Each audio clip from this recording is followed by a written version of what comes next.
Okay, good morning class. So we were almost finishing the percentage part. Anything you want to ask, any doubt you have, you can ask right now. Any concept you are not able to understand, just let me know. We have done almost all the previous year paper. 1 and 2 concept is left, which we are going to take right now. The one is, sometime is very, okay, if A got 92%, A and B got 92% and 78% respectively. B got 105 marks than A. Find the marks of B.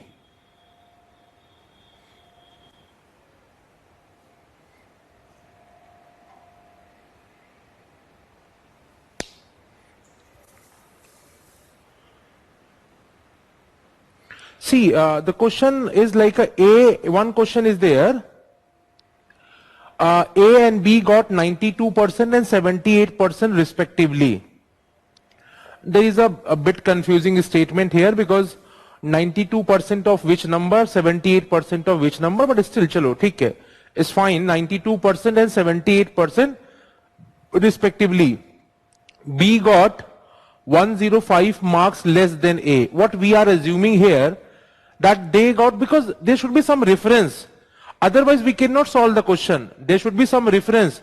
Because here they are not saying like A got 92% of which number, B got 92% of which number. Nothing is given here. So if I see exact statement like this, and if there is an option like can't be determined, we will mark that. Because the simple question is A got 92%, B got 78%. But it is not given 92% of which number. What is the reference point? 78% of which number? What is the reference point? So what I am assuming that you might have not written the complete question. So might be it is given like A and B got 92% and 78% of a third number, or total marks is 100. Something like this should be given. Then only we can find out the answer. Now B got 105 marks less than A. So it is given that A got 92% of suppose total, which is not given exactly in the question. I am assuming that might be you have not written the complete question. Okay. Now B got 78% of total. So if you see that the difference between two is, how much? 14%. The difference between two is 14%. And this is what is given in the question, that B got 105 marks less than A.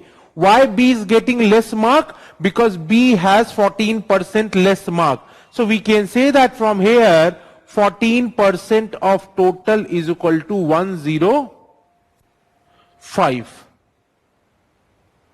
105. Now what is the question? Find the marks of B. So we have to find out the marks of B, that is equal to 78%. So from here I can say that 1% of T is equal to 105 upon 14. So 78% of total is into 78. You can solve this thing and you will get your answer. You can solve this thing and you will get your answer.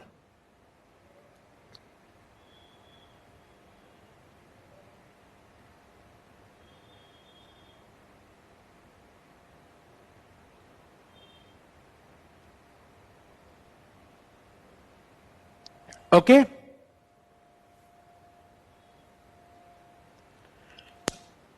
Now apart from this,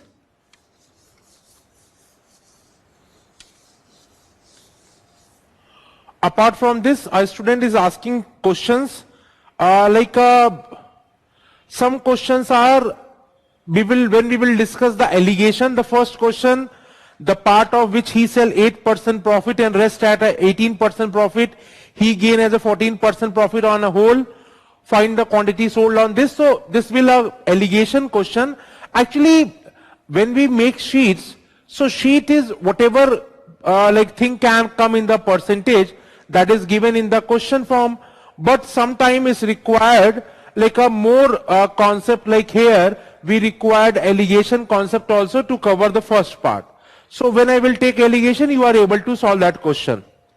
One question is the cost price of car is 3,20,000 I think. If the price decrease by 20% every year, what will be the cost of car after 3 years? Okay, this is I'm going to take right now.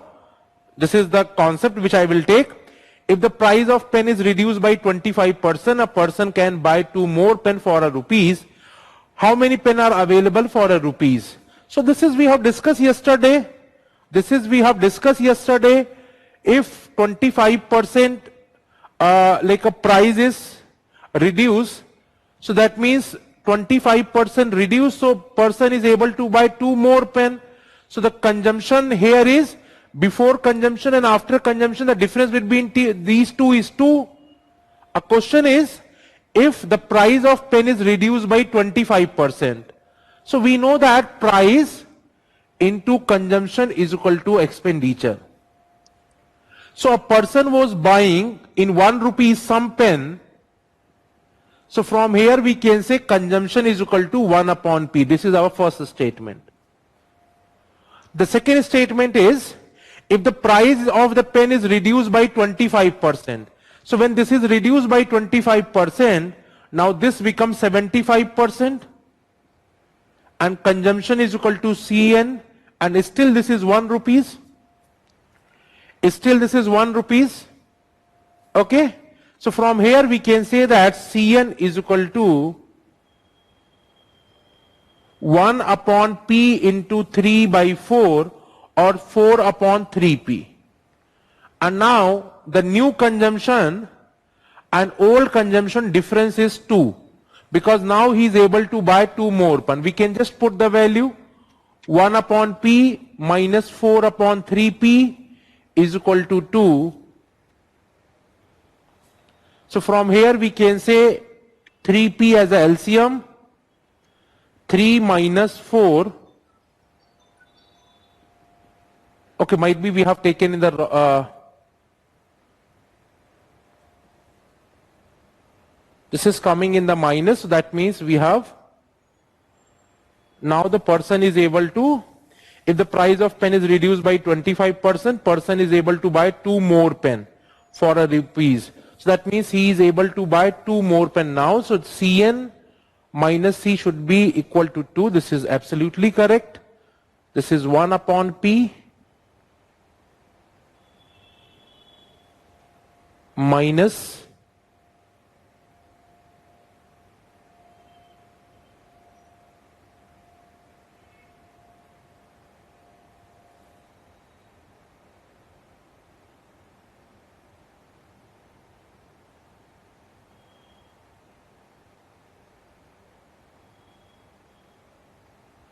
actually here is minus is coming. I am concerned about this because our logic is same. The new consumption is more than old consumption because he is able to. So might be I am making somewhere some mistake. That's what I am looking for. Price is reduced to 25% I think. Yes. So pen of the price is 25% reduced. So 3 by 4 into consumption is equal to 1. So from here we can say consumption is equal to 1 upon price into 3 by 4. So the 4 will come up, so it will become 4 upon, okay, I have taken value here wrong, yes.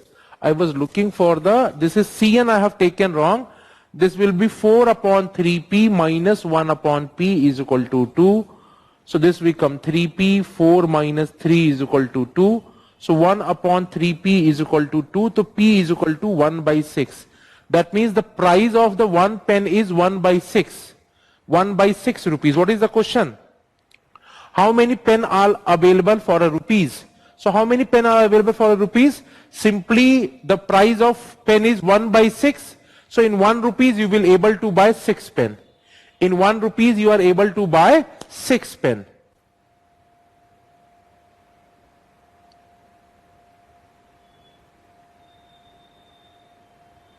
Okay, the percent of the P is 1 by 6. That means the price of pen is 1 by 6. So how many pen you are able to buy in a rupees? Simply 6 pen. Okay.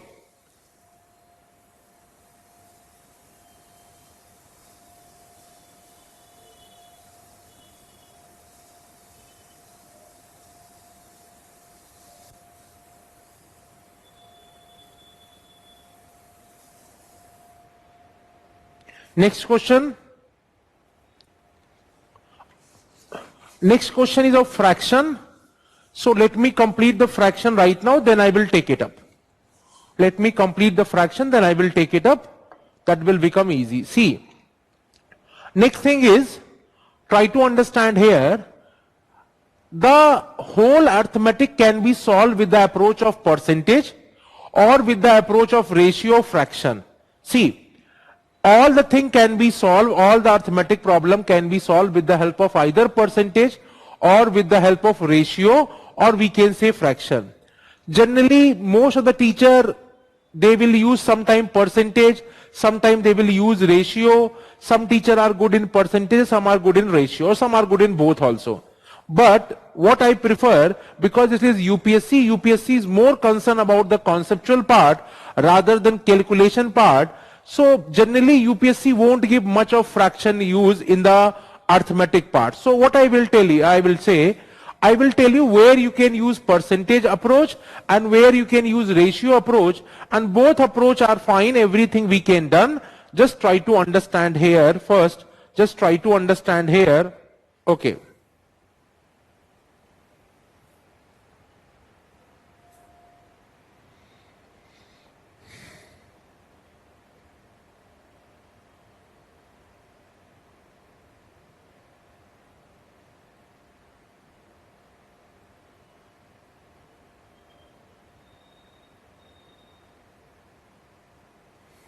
Okay, some student has some question. Let me complete this part, then I will come to the question part. Don't worry, I will take each and every doubt, because this fraction, some question required fraction approach.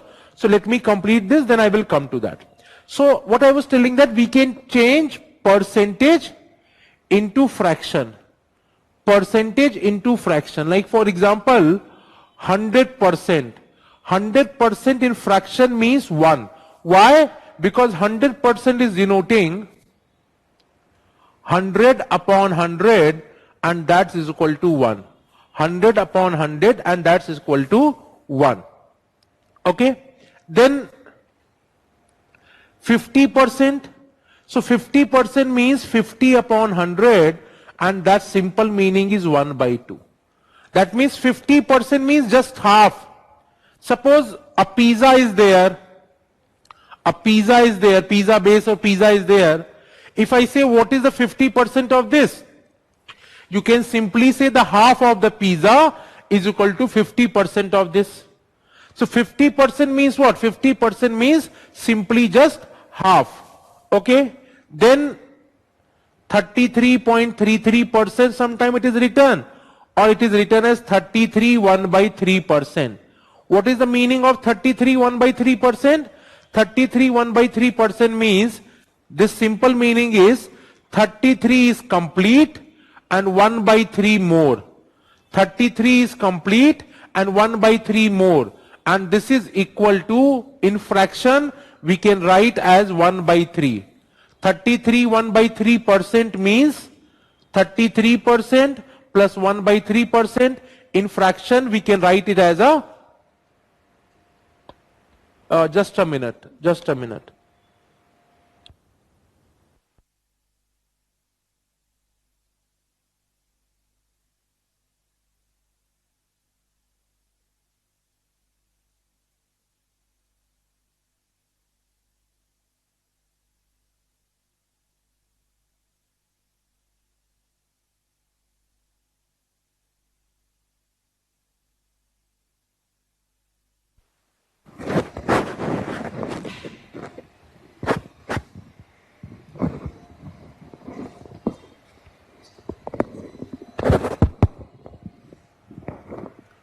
Okay, I think some problem was there in the voice.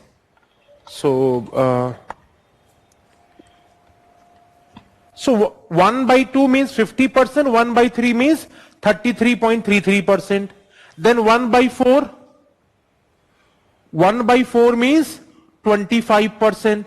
So suppose we have to find out 25% of 150.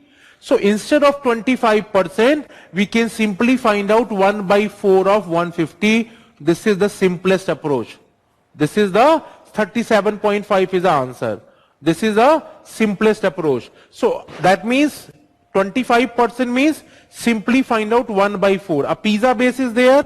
We will find out 1 by 4 of this pizza, and this is representing the 25%.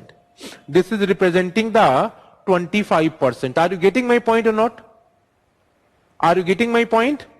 So simply then 1 by 5. 1 by 5 is simply 20%. 1 by 5 is simply 20%. That means we have to find out the value of 20%. We can simply find out the value of 1 by 5. That will give us 20%. That will give us 20%. Then 1 by 6. 1 by 6 is 16 by 3%, or sometimes written as 16.66%. 16.66%. These value you have to remember, or you can think like this. 1 by 3 is 33.3 or 33, 1 by 3%. So simply 1 by 6 is just half of 1 by 3. Half of 1 by 3. Or you can simply remember this thing, 16.66 or 16 by 3. Similarly, 1 by 7 is 14 by 8%. 14 by 8%. 1 by 7 value is 14 by 8%. 1 by 8. 1 by 8 is 12.5% or 12.5% or 12 1 by 2%. This is the important value. Another important value derived from this 3 by 8 is simply 3 into 12.5%, and that is equal to 37.5%. 5% or 37 1 by 2%. What is the importance of this? What is the use of this? I will tell you. I will tell you. Just first note it down at this. Then 1 by 9. 1 by 9 is 11.11% or 11 1 by 9% or 11 1 by 9%. And 1 by 11 is simply 9.09% or 9 1 by 11%. So at least these value you should remember, so that you are able to solve the problem very easily. So that you are able to solve the problem very easily. Please note it down, all the things.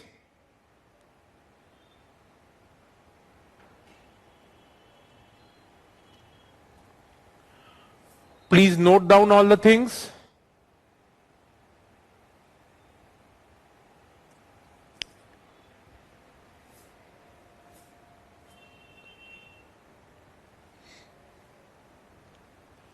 One by 2 is 50%, 1 by 3 is 1 by 3%, 1 by 4 is 25%, 1 by 5 is 20%, 1 by 6 is 16 2 by 3%, 1 by 7 is 14 2 by 8%, 1 by 8 is 12.5%, 12 1 by 2%, then 3 by 8 is 37.5%. These two values are important one.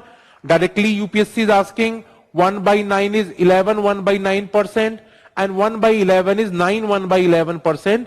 So these value at least you should remember.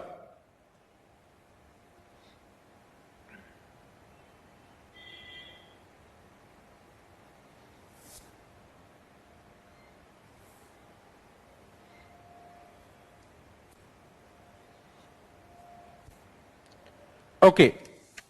Now what is the importance of this? Try to understand. See, whenever percentage is given in a integer form, Integer form means no decimal is given. We will simply apply the percentage concept. For example, suppose we have to find out 21% of 700. Okay, this is given. So we can find out 10% is equal to 70, 20% is equal to 140, 1% is equal to 7. So 21% is equal to 147. Question is finished. But suppose they are asking 37.5% of 960. Now when they are saying 37.5% of 960, this really becomes difficult to find out. First we have to find out 30%, then 7%, then 0.5%. But just now we have learned 37.5 means 3 by 8. So simply we can find out the 3 by 8. We will get the answer. We will get the answer. So our life become easy if we understand if percentage is given in decimal, we will try to change into the fraction. It's not always there, every fraction is there. Suppose they will give 12.79%. Now we don't have option, we have to find out as it is value. But if suppose percentage can be changed into fraction and we know the fractional value, we can find out the answer. Even we don't know, then also we can find out the answer. But if we know, it's become very easy to find out the answer here. It's become very easy to find out the answer. In some book you will find out the ratio approach also. They will say this is 8 part, out of this 3 part is increment, like this. So I'm not going into that much deep because that is not required for you guys.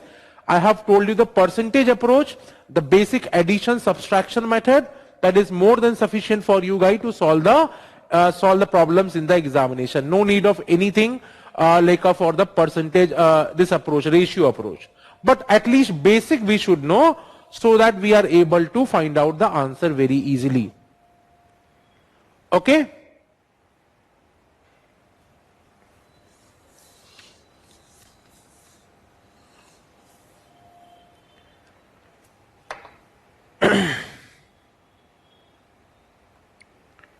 Now some questions.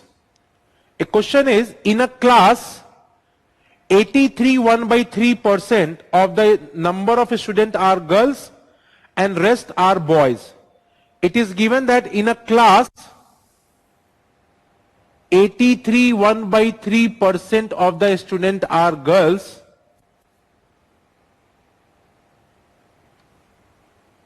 and rest are boys.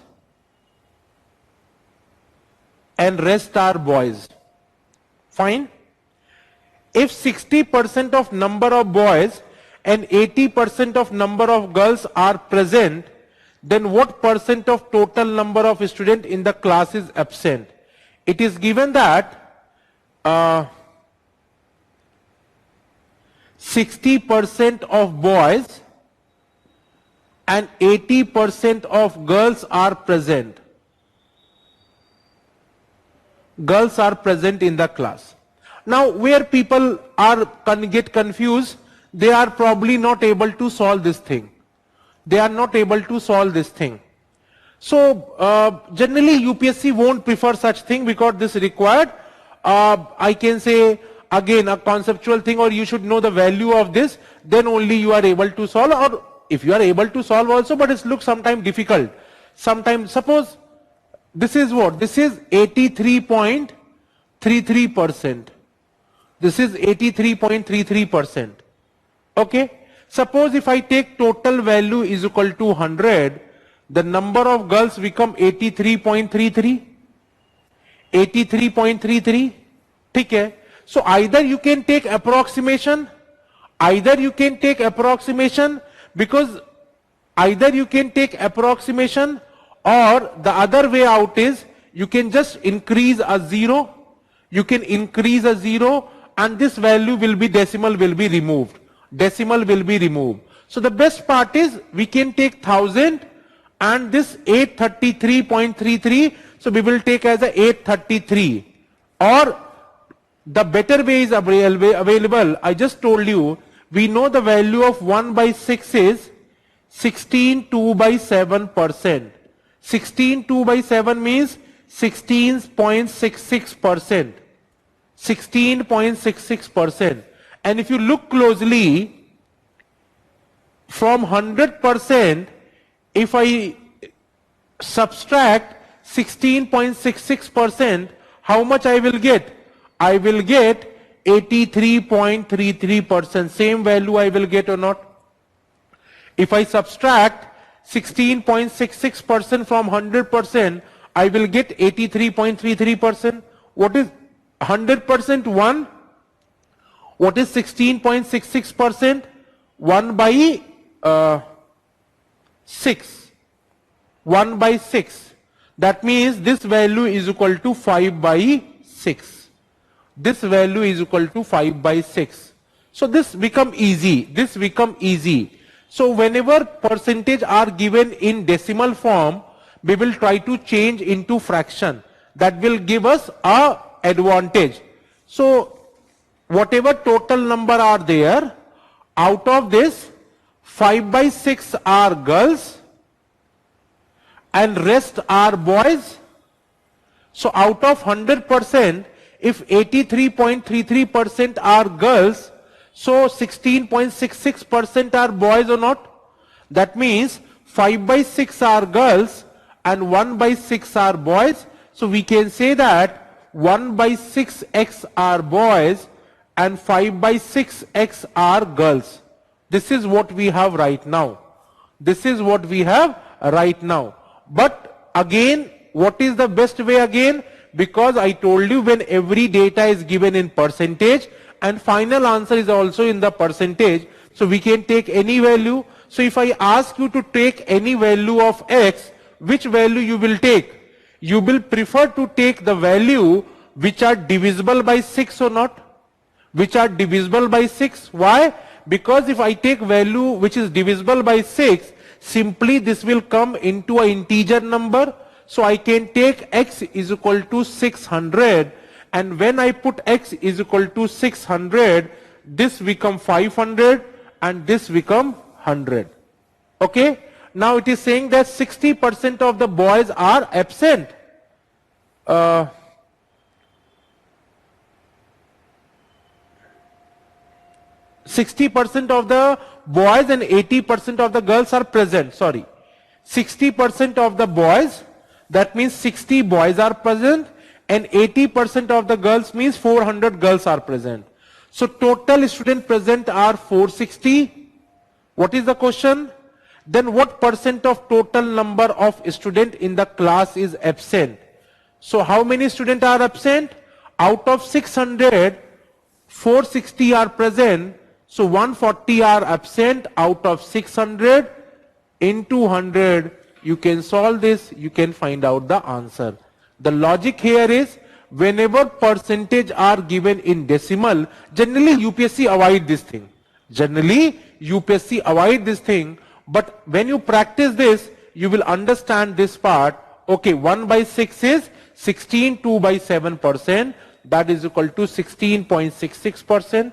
Now when I subtract out of 100, I will get this value. That means 100% means 1. This is 1 by 6. That means 83.33 is 5 by 6. So these 10, 12 value you have to remember. These 10, 12 value which I have taken, and this one you have to remember to make your question easier. To make your question easier. Otherwise what will happen? When we take the value as 100 or 1000, it's look difficult to solve. It's look difficult to solve. Why? Because lot of calculation involved. Otherwise you can solve by the other way also, but that's required lot of calculation. If you have any doubt, you can ask right now. If you have any doubt, you can ask right now.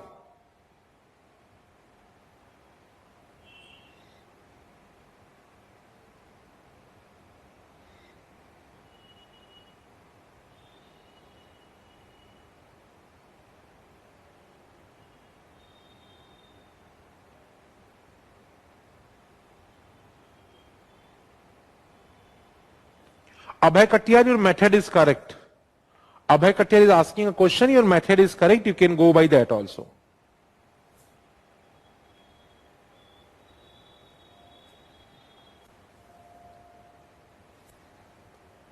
So 83 1/3% means this you should remember, that is equal to 5/6. That is equal to 5/6. So this should be in your mind the 5/6 value.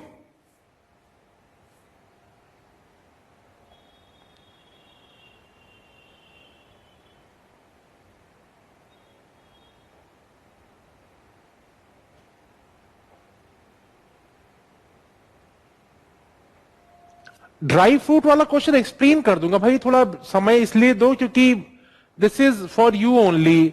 I know that if I take that question you start shouting sir समझ में नहीं आया, समझ में नहीं आया. So I am just giving you time. Once you understand all the concept, don't worry, I will not leave anything. I will say frankly, okay, I'm not going to take this part. And reason can be anything, but I will tell you, this is not important, I'm not going to take it. Otherwise, if I'm taking anything, I will complete it. I told you seriously, when I started the class, it was decided that I will take one class of percentage. Today is the fourth class. Today is the fourth class. And why I'm taking fourth class?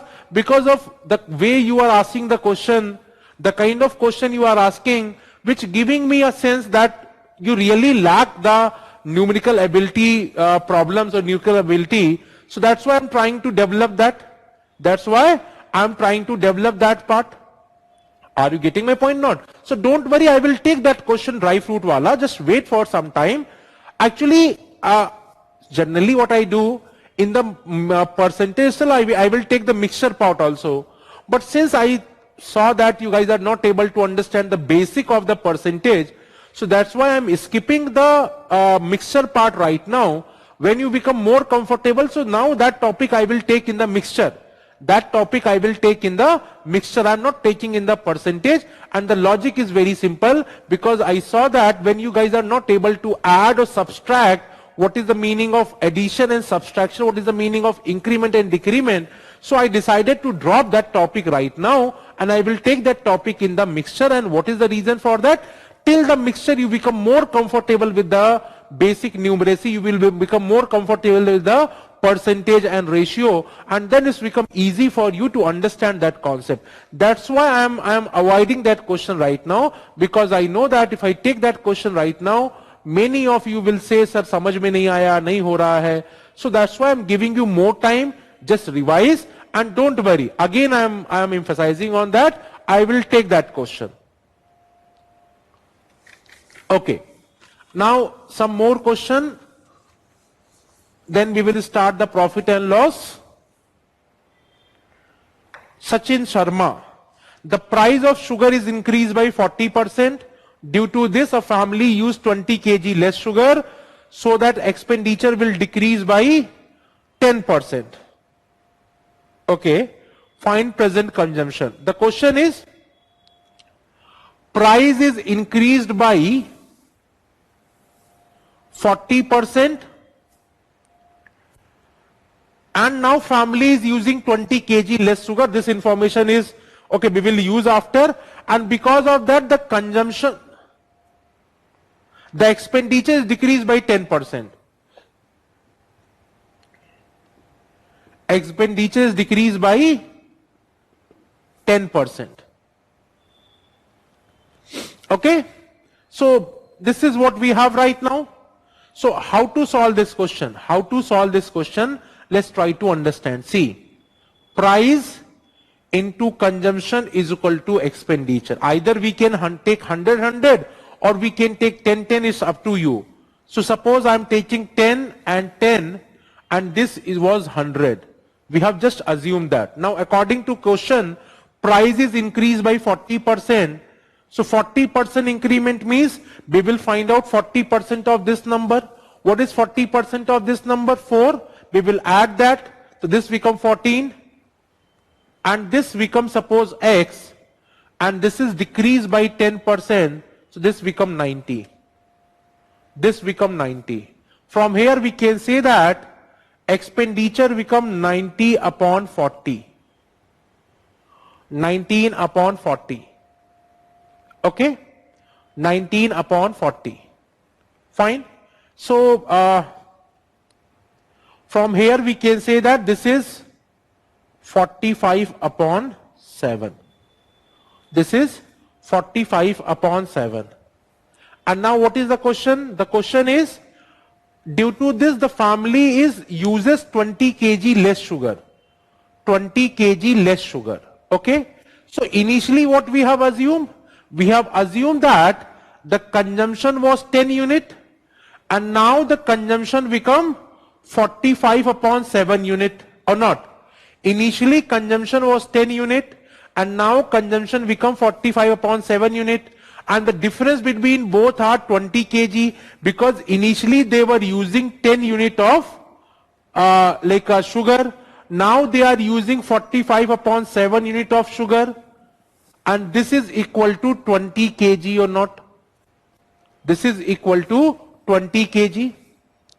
So from here we can say 70 unit minus 45 unit upon 7 is equal to 20 kg. So 25 upon 7 unit is equal to 20 kg. So from here we can say 1 unit is equal to 20 upon 25 into 7. 20 upon 25 into 7.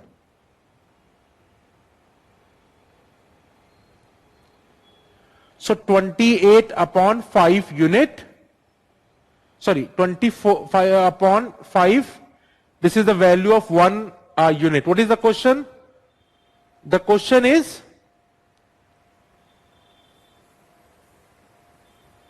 find the present consumption. So we can find out anything. What is the original consumption from here? Original consumption from here is 10 unit. So we know the value of 1 unit. 1 unit value is 28 upon 5. So 10 unit value is 28 upon 5 into 10. This will come as 56 kg. This will come as 56 kg. So original consumption is 56 kg. The new consumption will be subtract 20, that means 36. So this can be a problem. The question was, the price of sugar is increased by 40%, and due to this the family uses 20 kg less sugar, and because of this the expenditure is decreased by 10%. So we have taken price 10, consumption 10, expenditure 100.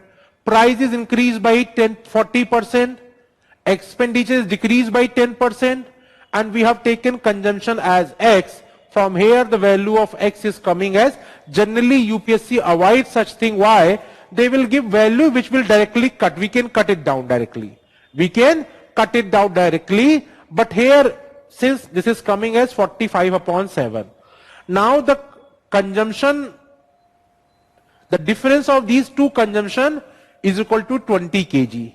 The difference of these two consumption is equal to 20 kg. So from here we can find out the value of 1 unit is equal to 28 upon 5. And now what is the initial consumption? Initial consumption was 10 unit. So we can simply multiply and we can find out the answer. We can find out the answer.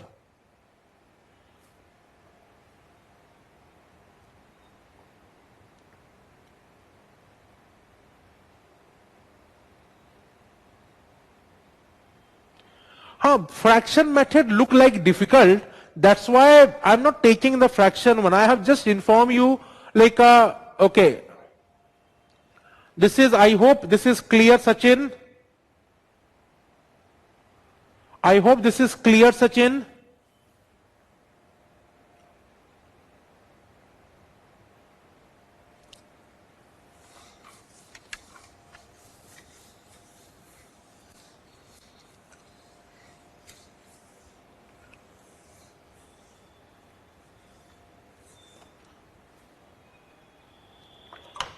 Okay. Many students are asking, sir, fraction method bada confusing hai. Yes, it is confusing, and that's why I won't take fraction in the classes, because I have chosen the different way. But sometimes it's required. What you have to do, you have to simply just find out, or learn that value. You have to simply learn that value, how to change fraction into percentage, percentage into fraction. Suppose I told you 33 1/3%. Somewhere it is written like this. So you have to remember what is the fractional value of this. The fractional value of this is 1 by 3. That means we can write 33 1 by 3% either, or we can write same thing as a 1 by 3. Are you getting my point or not? That means if suppose a circle of pizza is there and anybody is asking you to find out 33 1 by 3%, that means the person is asking you to find out 1 by third. The person is asking you to find out 1 by third. The person is asking you to find out 1 by third. Similarly, if I multiply both sides by 2, this become 2 by third. 2 by third is 66 2 by 3%. So you can simply remember these value. You can simply remember these value. For example, if suppose they will ask, find out 66 2 by 3% of 360. Okay? Now the question is like this.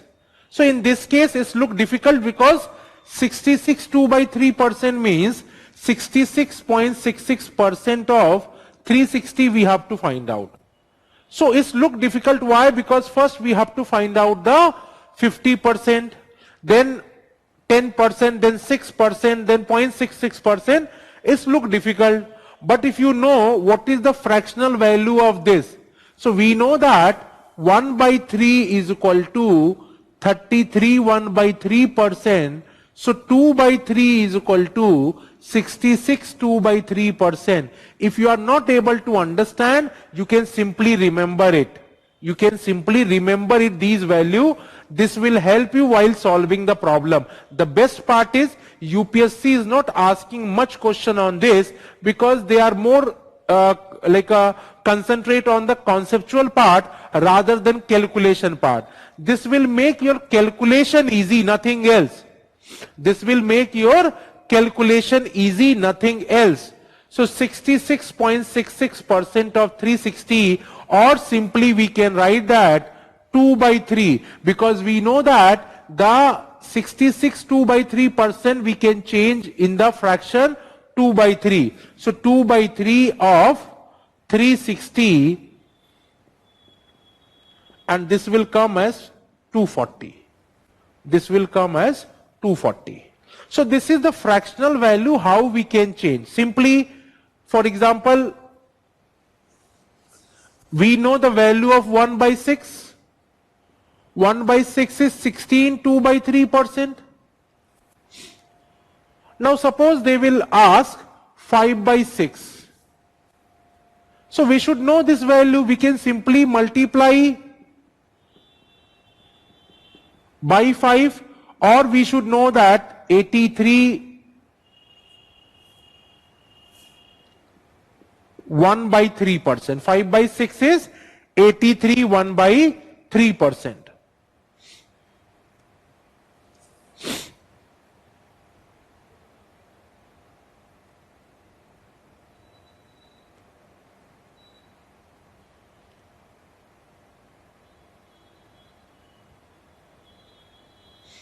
Okay, so you have to just remember these values for your examination. Sometime they have asked. They will not ask every year.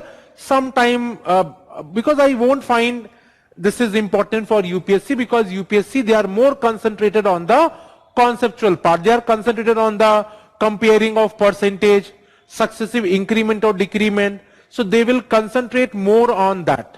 Okay.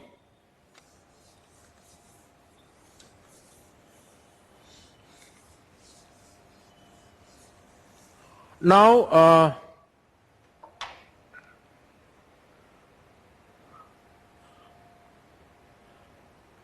if 25% of 30% of a number is 72, what is given?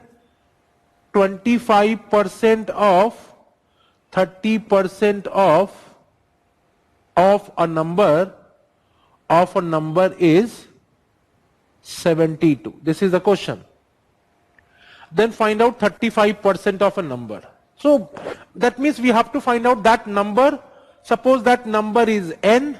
So 25%, I told you meaning of in the percentage multiplication. 25% means 25 upon 100. Multiply by 30% means 30 upon 100. Of a number, so number is n, and this is equal to 72. 1 by 4. So 1 by 4 into 3 by 10 into n is equal to 72. So from here we can say n is equal to 72 into 10 into 4 upon 3. So 240 into 4, 960. N value coming as 960, and you have to find out 35% of this number. 35% of this number.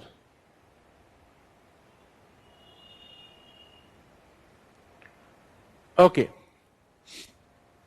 Now one question of Chesta Sarma. If the side of a square is increased by 100%, then increment in the area y by AB formula she is asking. Okay, great. That means you have revised.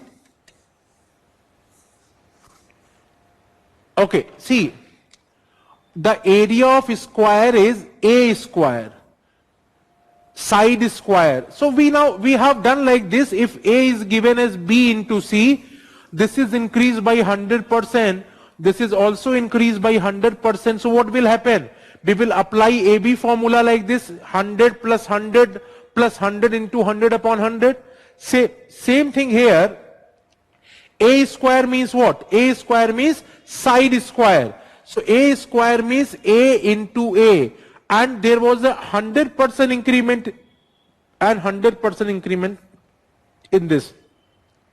So that means first they have increased 100%, then again they have increased 100%, and that's why when we apply AB formula, because see, if suppose this is given like this, then only one A is there. So we can say that if this is increased by 100%, the capital A also increased by 100%. But here it is A square. A square means A into A. So that means this is also 100% increment.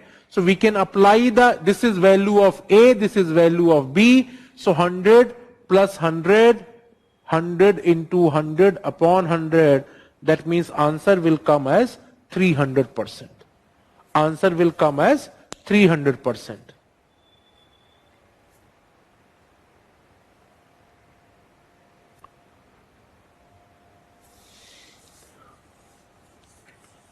See, many students are confused with that problem. Is price is increased by this, consumption is decreased by this.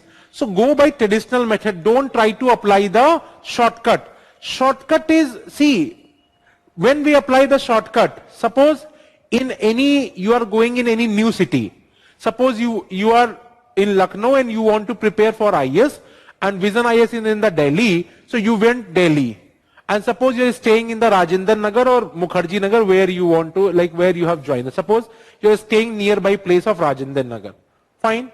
So when you use shortcut, when you are aware about that place, you will definitely use shortcut.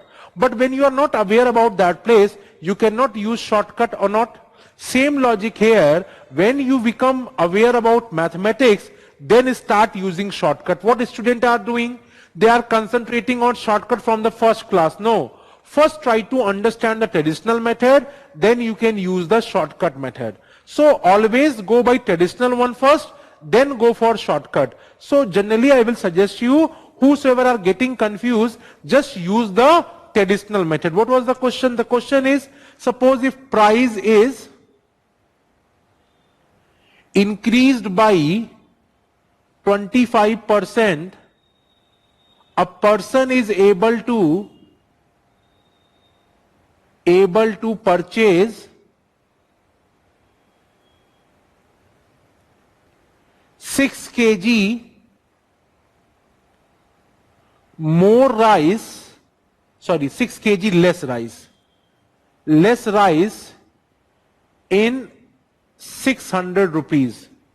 600 rupees. Find the original price and new price, whatever they are asking. Okay? So understand, price into consumption is equal to expenditure. This is what we have. From here we can say that the consumption is equal to expenditure upon price. This is my original equation.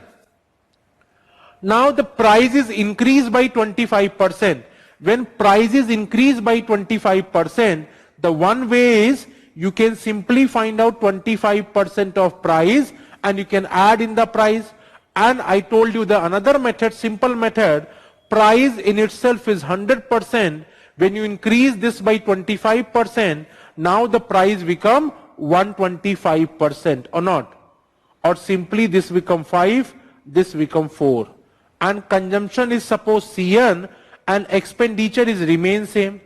So from here we can say that consumption is equal to expenditure upon P into 5 upon 4 or 4 expenditure upon P5. ठीक है ना? And what is the value of expenditure? Expenditure value is 600. So we can put here 600 and this will become 2400. Now what is given? Initially whatever person was purchasing, now because of increase in price, the person is able to purchase 6 kg less. That means the initial consumption and new consumption difference is 6 kg or not?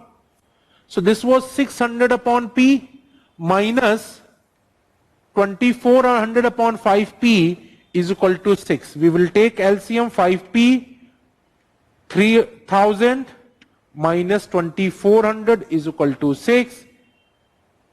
600 upon 5P is equal to 6. So P is equal to 20 rupees per kg. And this is the value of P. P means original price. If they will ask the increased price, find out the 25% of this 20, just add that value, that will be 5. So new price will be 25. So simple thing are there, nothing else. Go by traditional method first, and then when you are able to understand traditional method, solve 3-4 question. When you are able to solve 3-4 question of the by traditional method, then think of go and see the video, and then think of how to find out the by the other shortcut method. Because if you apply the shortcut method in the first class, it's become difficult for you to understand.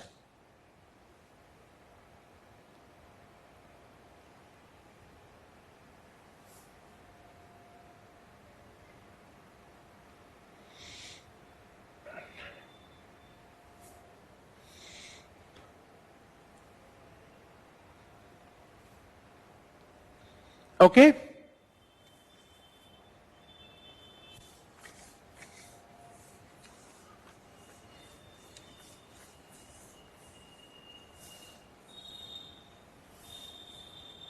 Okay, the question that was like a student have doubt, the question was 83.33% of total students are girls. Students are girls and rest are boys, and rest are boys. Then it was given that 60% of the boys, 60% of the boys and 80% of the girls, 80% of the girls are present. Then find out the total number of students which are not present in the class, the percent of students which are not present in the class. This was the question.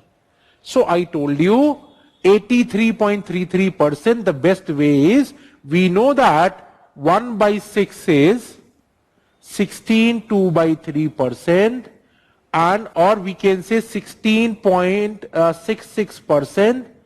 If you look closely, so if I subtract 16.66% from 100%, I will get this value.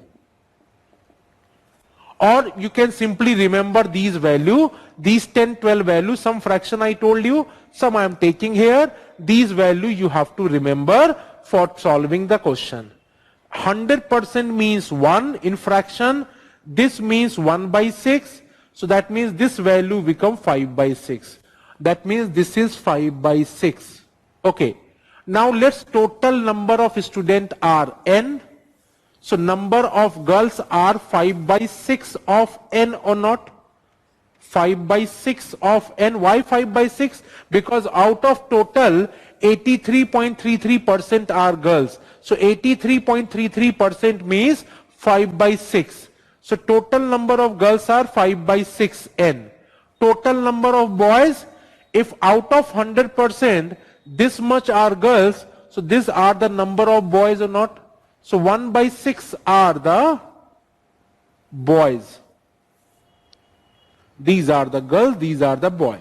Then I told you, when everything is given in percentage, is better to take any value and solve it.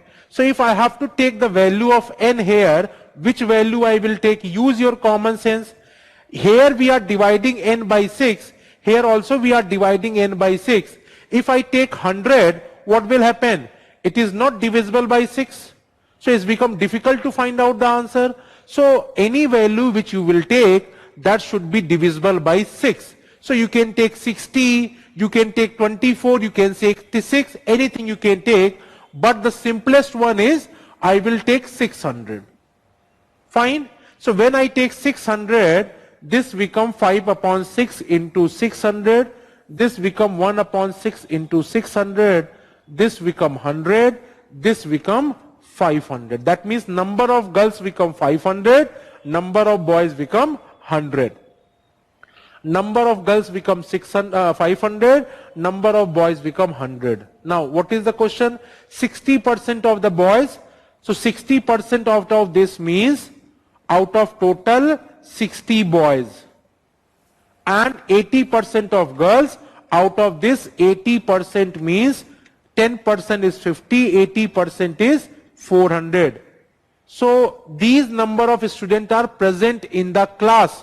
So out of total 600, 460 students are present in the class. So what are the percent of students who are not present? Out of 600, 460 are present. That means 140 are not present. And what is the percent of this? We can simply solve this thing and we can find out the answer. We can find out the answer. So this is what I have told you. This is what I have.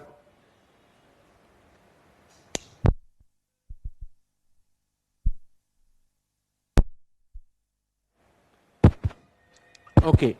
Might be some mic is doing problem is there in the mic.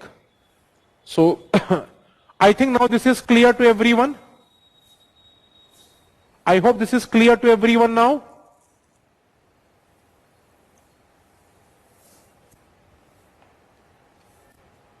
This is clear to everyone now.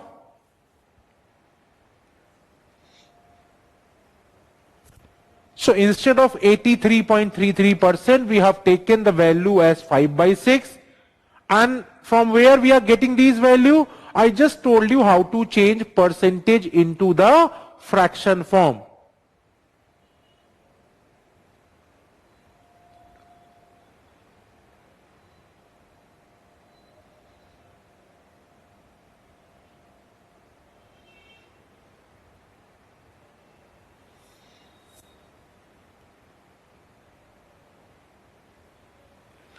Tell me if you have any further doubt, otherwise I will move forward. Tell me if you have any doubt till now.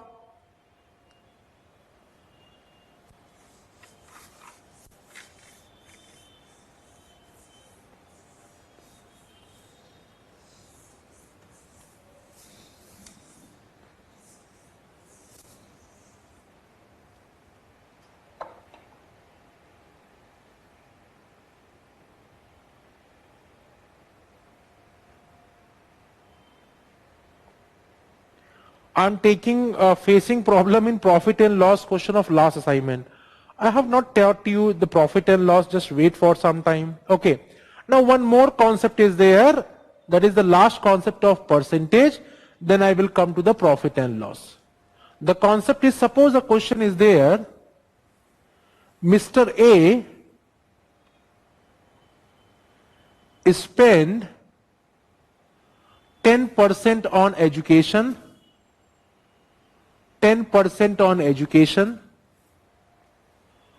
20% on food, and 15% on traveling.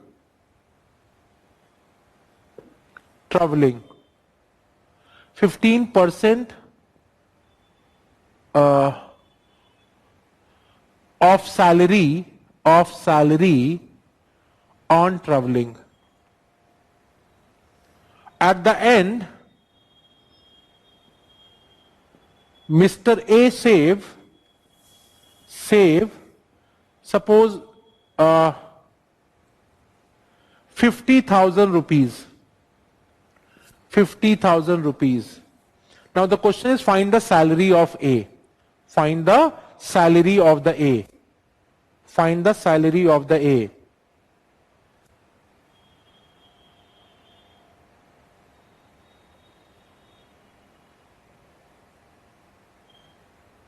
So solve the last question of previous class by taking 100. I am not sure like which was the last question of previous class. You can just put there. I will take it up. I'm not sure like what was the last question of previous class. I'm not sure what was the last question of previous class. You can just write the last question of previous class. I will take it up. Don't worry. Okay. This is the one part. The second part is Mr. A spend 10% of salary on education,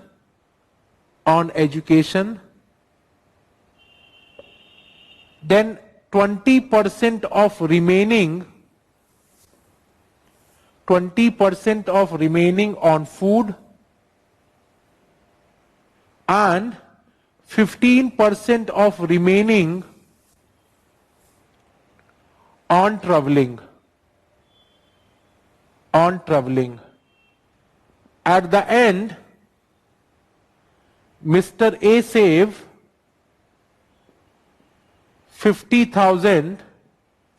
Find the salary of A. Find the total salary of A. Find the total salary of A. What is the difference between two? Try to understand. There is an extra word here. The question is, Mr. A spent 10% on education, 20% on food, and 50% of salary on the traveling. That means if total is 100%, total salary is 100%, 10% of total on education, 20% on total on food, and 15% of total on traveling. That means how much he has spent? Total spending is 100% minus 20 plus 10, 30 plus 15, 45%. That means total he is spending 45%. How much is left? That means the left salary are 55%, and that is equal to 50,000. That is equal to 50,000. What we have to find out? We have to find out total salary. So what we have? 55% is 50,000. So 1% is equal to 50,000 upon 55, and 100% is equal to just simply multiply by 100. Multiply by 100. This is the simple thing. This is the simple thing what we have.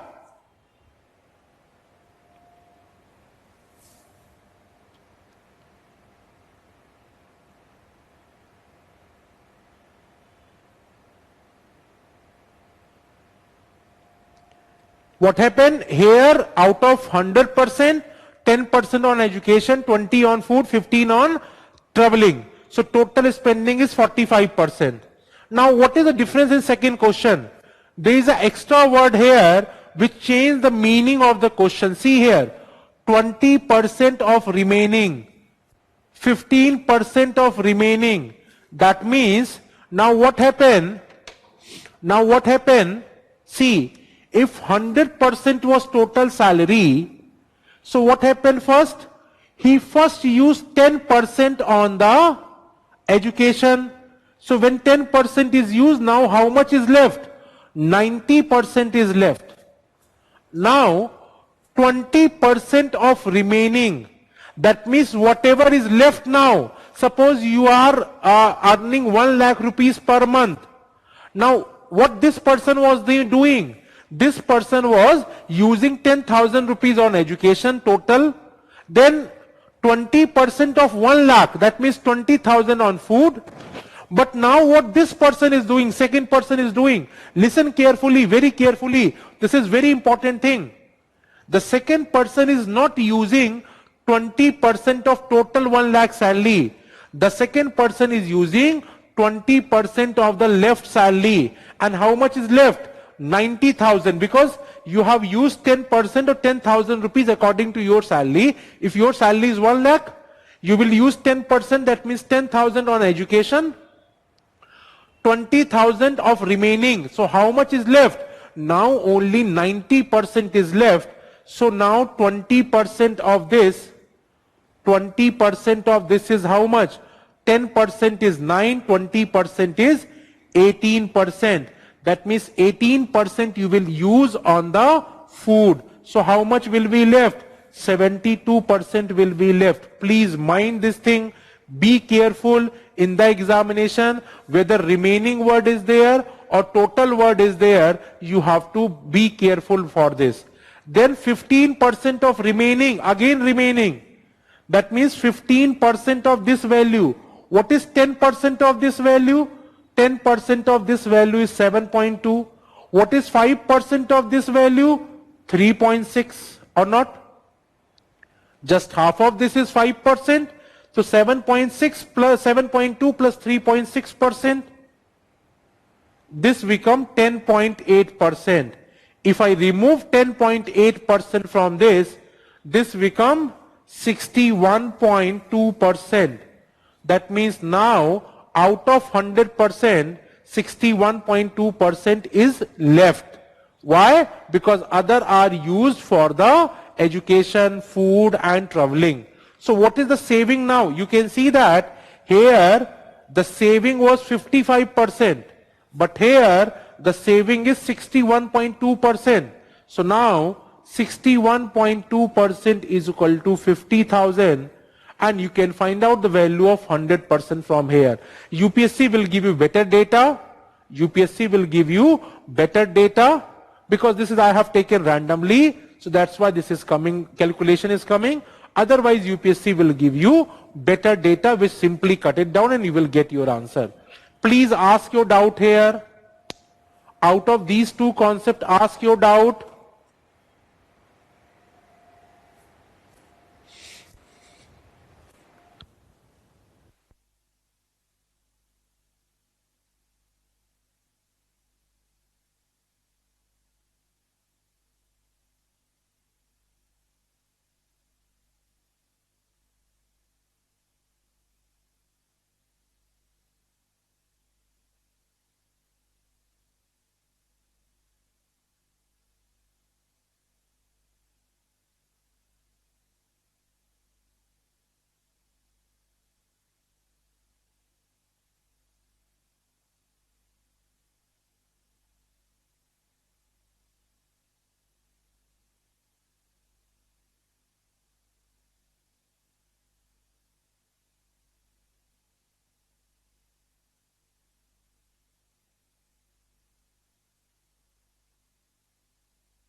Okay.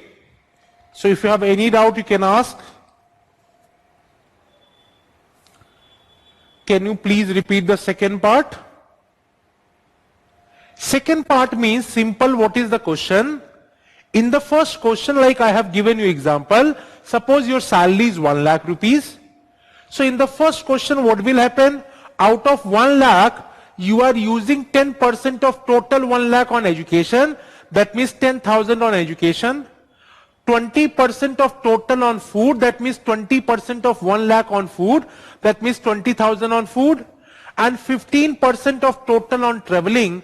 That means 15% of 1 lakh is 15,000 on traveling. Okay? This is the first part. But now in second part, they are not saying like this. They are saying when you use 10% of salary on education, that means now 10,000 is gone. How much is left? Now you have only 90,000 rupees.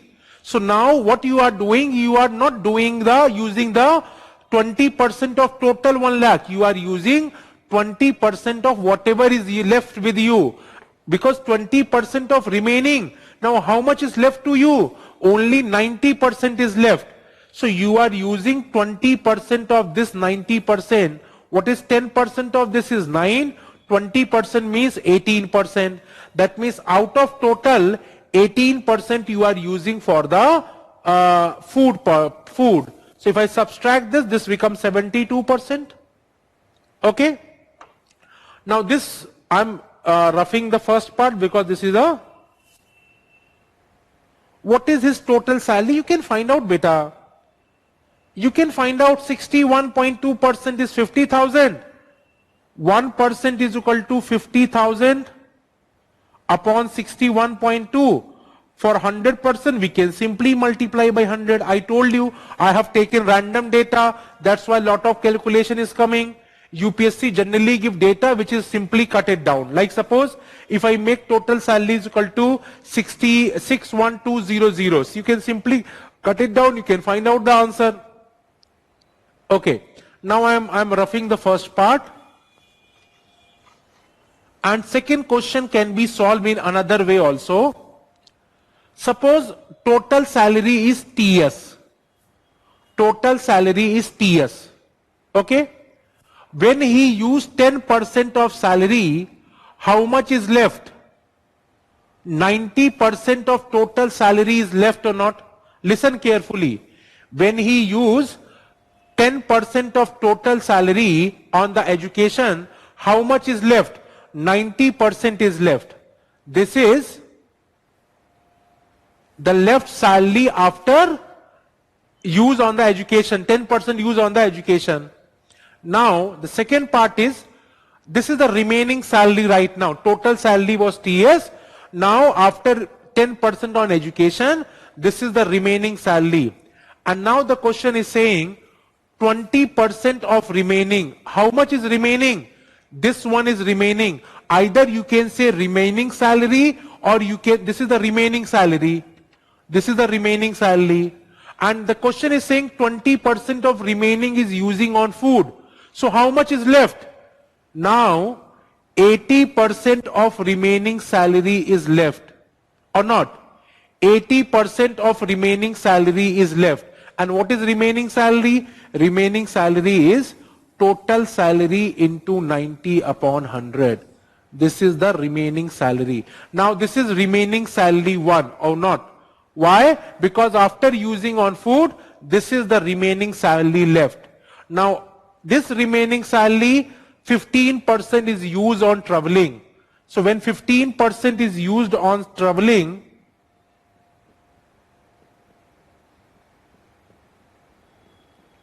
so how much is left? When 15% is used on salary, that means 85% is left. 85% is left. How much is left? 85% is left. And if you solve these things, if you solve this thing, you will get the same value. Total salary into 61.2 itself. How much you will get? You will get total salary into 61.2. Same value you will get. You can check here. See, after education and food, 72% was left or not? After education and food, 72% was left. You can check here. This was after food, after education, and this was after food. And if you solve this thing, how much you will get? TS into 72 upon 100, or this is what? This is 72% of total salary or not? And you can see that after education and food, how much is left? 72% is left. Similarly, when you solve all three, how much you will get? You will get total salary into 61.2%. You can solve and you can check it. You can solve and you can check it. You will get how much? You will get 71.2% of total salary, and that is equal to 50,000. That is equal to 50,000. So from here we can say that the total salary is equal to this upon 61.2, and you can find out the answer. So there is another way how to solve this thing. I am repeating. Let's take total salary was TS. When I have used 10% on education, how much is left? 90% of total salary is left, and this is called as, suppose, remaining salary. Then you are using 20% of remaining salary on the food. So 20% of remaining salary, this is remaining salary. When we use 20%, how much is left? 80% is left. How much is left? 80% is left. So when we solve, this will come as 72% of total salary. Now you are again using 15% of remaining. So when we use 15% of remaining, this is now remaining salary. When we use 15%, how much is left? 85% is left.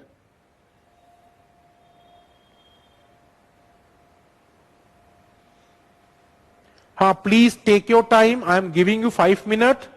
Take your time, try to understand. If you have any doubt, I will take it up. Otherwise, I will solve 1 and 2 more questions on the same logic.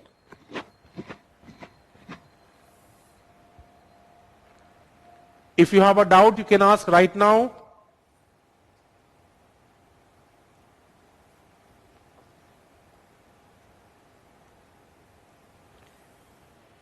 If you have a doubt, you can ask right now.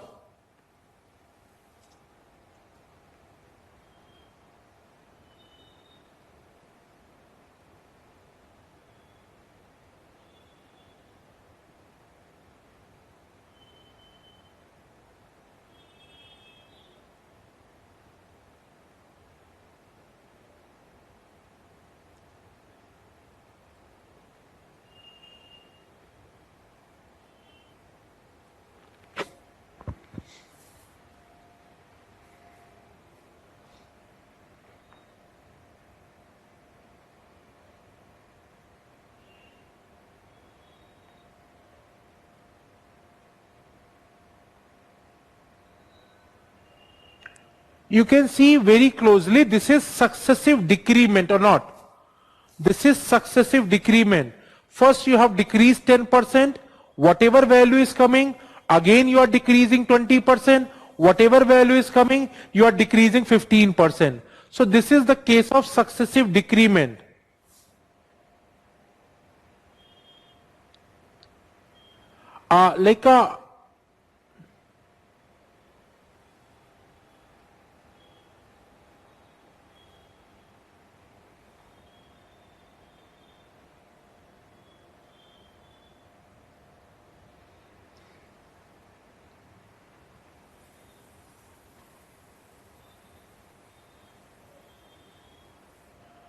We will not multiply by 100%, we will multiply by 100. Why? See, a student is asking, like, if suppose it is given as 61.2% is equal to, suppose, 50,000.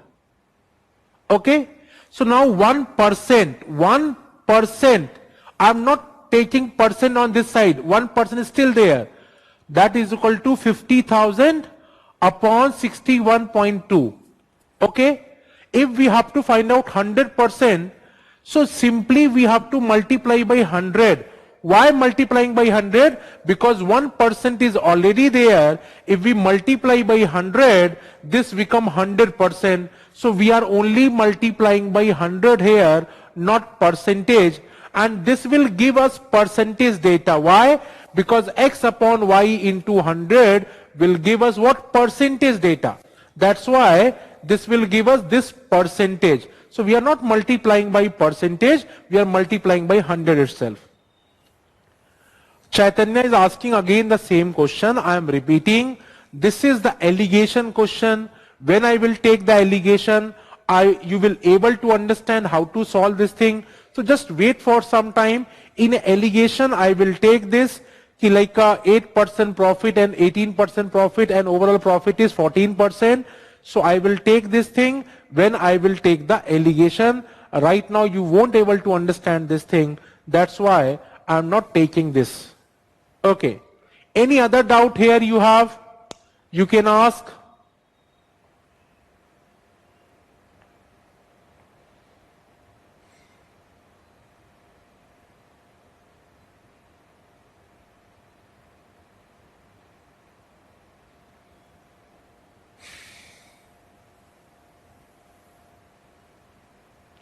Anything you want to ask?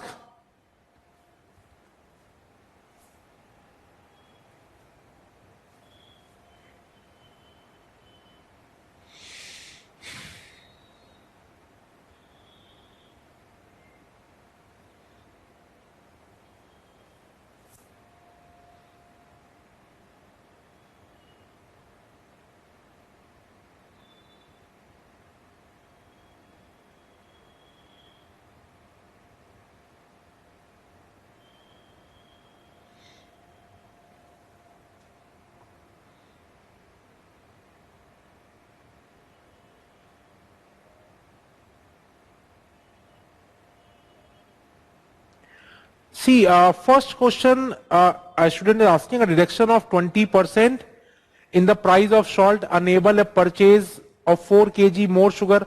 Already I have taken, sir. This question already I have taken. Yesterday I have taken. Today I have taken. Now you can solve this. Now you can solve this. I am not going to take this question again. The question is a reduction of, first what I am asking, any doubt here? So first tell me any doubt if you have here. Otherwise what will happen? When I will remove this, you will start asking, sir, wola question batao fir se. So first just concentrate here. If you have any doubt, let me know. Then I will take your doubts. If anything else you have, I will take it up. And same question again you are asking, I am not going to tell you. Go and revise the class. Already I have taken reduction of 20% in the price of salt enable a person to purchase 4 kg more for rupees 100. The reduced price of salt per kg. Already I have taken, yesterday I have explained this concept. Today twice, thrice I have explained this concept. Now I am not going to take. You can go and check the videos.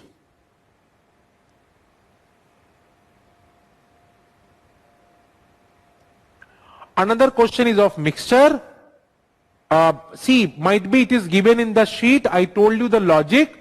The mixture question I am not taking in the percentage this time, especially in this time, because the kind of question you guys are asking that give me a sense that you lack basic numeracy concept. I am okay with that, but let me teach according to my way, then only I am able to explain you properly. If I take mixture right now, I am damn sure most of you are not able to understand the concept. So give me some time, I will take mixture. When I will take mixture, this kind of question will be done. Generally, I take mixture along with percentage, but for your class, I am changing my method, and the reason I told you, because it's a difficult topic, is a bit difficult one, so I don't want to ruin that topic because questions are coming from that. So I will take after 3-4 classes when you are more comfortable with the percentage, when you are more comfortable with the basic numeracy, then I will take it up. So Chinmaya, both of your question, first question you can go and see the video. Already I have taken many times. Second question, when I will take the mixture, probably after this I will take the number system, which is most important. Then next 3-4 classes, after 3-4 classes, I will come to the mixture. Then you are able to understand that concept. Any doubt here anybody have? Any doubt anybody have here? Okay, I'm removing. I will not explain further. Okay, suppose sometime they will give question like this. In the starting, when a student asks that question, let me explain. The question is, if the population of a country decreases every year by 20%, then the population after 3 years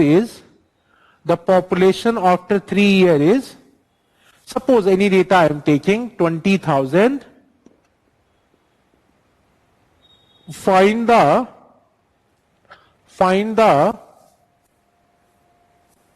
population 3 years back. Find the population 3 years back.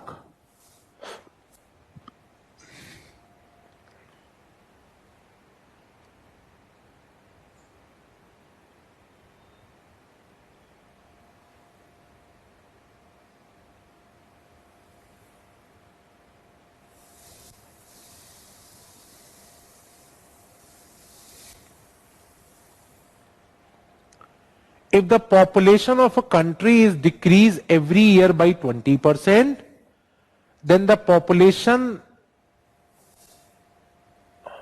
after 3 years is 20,000. Find the population 3 years back. See, suppose right now the population is P. What happened? Every year population is decreasing by 20%. So we know that whenever population decrease by 20%, is always the case of successive decrement or not? It's always the case of successive decrement. It's always the case of successive decrement. Okay, when the population is decreased by 20% every year, so after first year this will become 80% of total or not? 80% of total after first year. Then second year what will happen? 20% decrement of this value. That means after second year the population again become 80% of this. Then after third year again the population become 80% of this. Why? Because this is the case of successive decrement or not? See here, if population was P, it is decreasing by 20% every year. So what will happen? Okay, if population was 100%, when 20% decrease, this will become 80%. This will become 80%. Now, again, population is decreased by 20%. So what will become? 20% of this value decrease, that means this becomes 72%.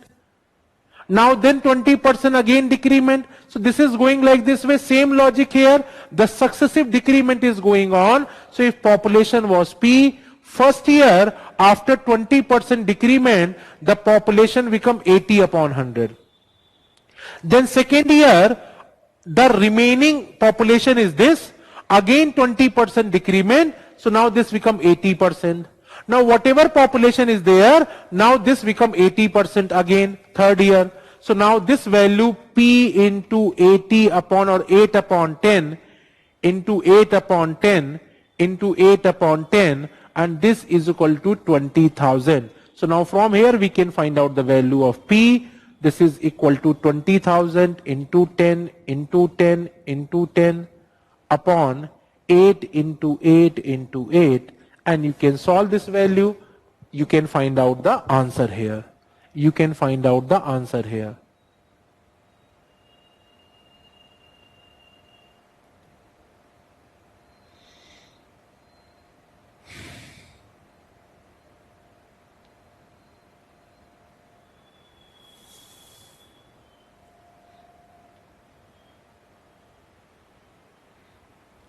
Any doubt if you have, you can ask here. One question a student is asking, Same question which we have taken yesterday, 25% hike in the price of rice. A person is able to purchase 6 kg rice for rupees 1200. Now she is asking, sir, solve it by taking 100. Why I will solve it by taking 100? I have told you 2 methods. I can solve it by n number of methods. But what is the use of that? Why I will take 100? Why I will solve it? Why I will solve it by taking 100? What is the logic behind that? I can solve it by taking 1 also. I can solve it by taking 100 also. But what is the point? I already have told you 2 methods. A question can be solved by n number of methods. Now you can ask these things, sir, in one question you have taken 10 and 10, and other question you are doing by different way. Why I have taken 10 and 10 there? Because their expenditure was changing. In this case, the expenditure remains same in the first case and second case, and this I have taken type 1, type 2, type 3, type 4. In one type I have told you, when expenditure is changing and another value is changing, then we will take 10 and 10 value. You can go and see the videos. I have taken type 2. Type 2 was what? If price into consumption is equal to expenditure, if expenditure is changing and price is changing, then we will take 10, 10 value and we will find out the consumption. But if suppose expenditure is not changing, this is type 4, which I told you yesterday. And what we have done, I told you the 2 methods. One was shortcut, the other method was price into consumption is equal to expenditure. And the logic was, I told you the 100 rupees, like if 100 rupees the expenditure, price is 20, consumption will be 5 kg. So you can go and check there. You can ask you are asking, sir, solve it by 100. I can solve it by 100, but that's not serve your purpose. That become difficult again. The question become more difficult. So what is the point of by taking 100 to solve that problem? So already I have told you 2 methods. That 2 methods you can go and you can try to solve that and you can find out the answer there.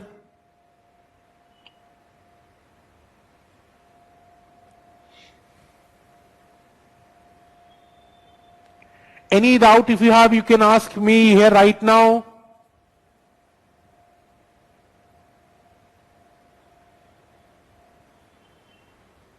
Okay, in the same question, if suppose instead of decrement, they will say the population is increased by 20%. Population is increased by 20% every year. Increased every year by 20%. So now, how to solve this? We know that if population was 100, first increment of 20%, this become 120. Then second increment of again 20%, this become 144. Then again 20% increment, 10% become 14.4, 20% become 28.8. So if I add 28 in this, this will become 2. Okay, 44 में 8 करेंगे तो 172.8. 172.8. So that means total population was initially 100. Now the population become 172.2. 172.8. Sorry, 172.8. So now 172.8 is equal to 20,000. The other way out is population was P. If it is increasing every year by 20%, that means first year this become 120%. Then second year again is become 120%. And third year again is increased by 120%. And that is equal to 20,000. If you solve, you will get the same thing. You will get the same thing. So either way out you can solve it, either way you can do it, and you can find out the answer.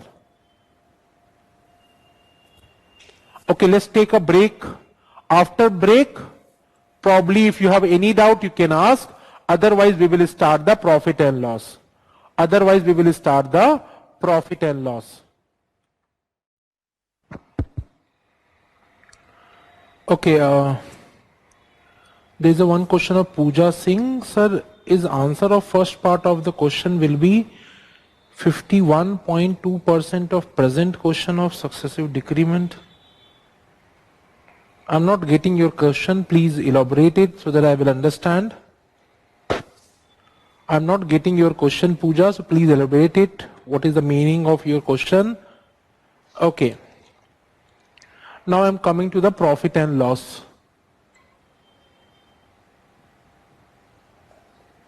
See, profit and loss is nothing but whole percentage. If I say profit and loss is over, that's simple.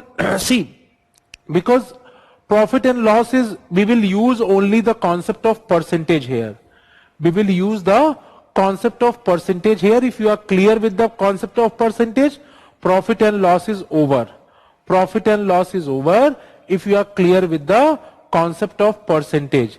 So understand the percentage is very important because it will connect with the many topics. So profit and loss is one of them. See, be here for some time. Profit. Whenever profit word will come, that simple meaning is increment or addition. In which part addition I will tell you. Whenever a loss word will come, the simple meaning is decrement. Whenever a profit word will come, that simple meaning is increment. Whenever a loss word will come, that simple meaning is decrement. That simple meaning is decrement.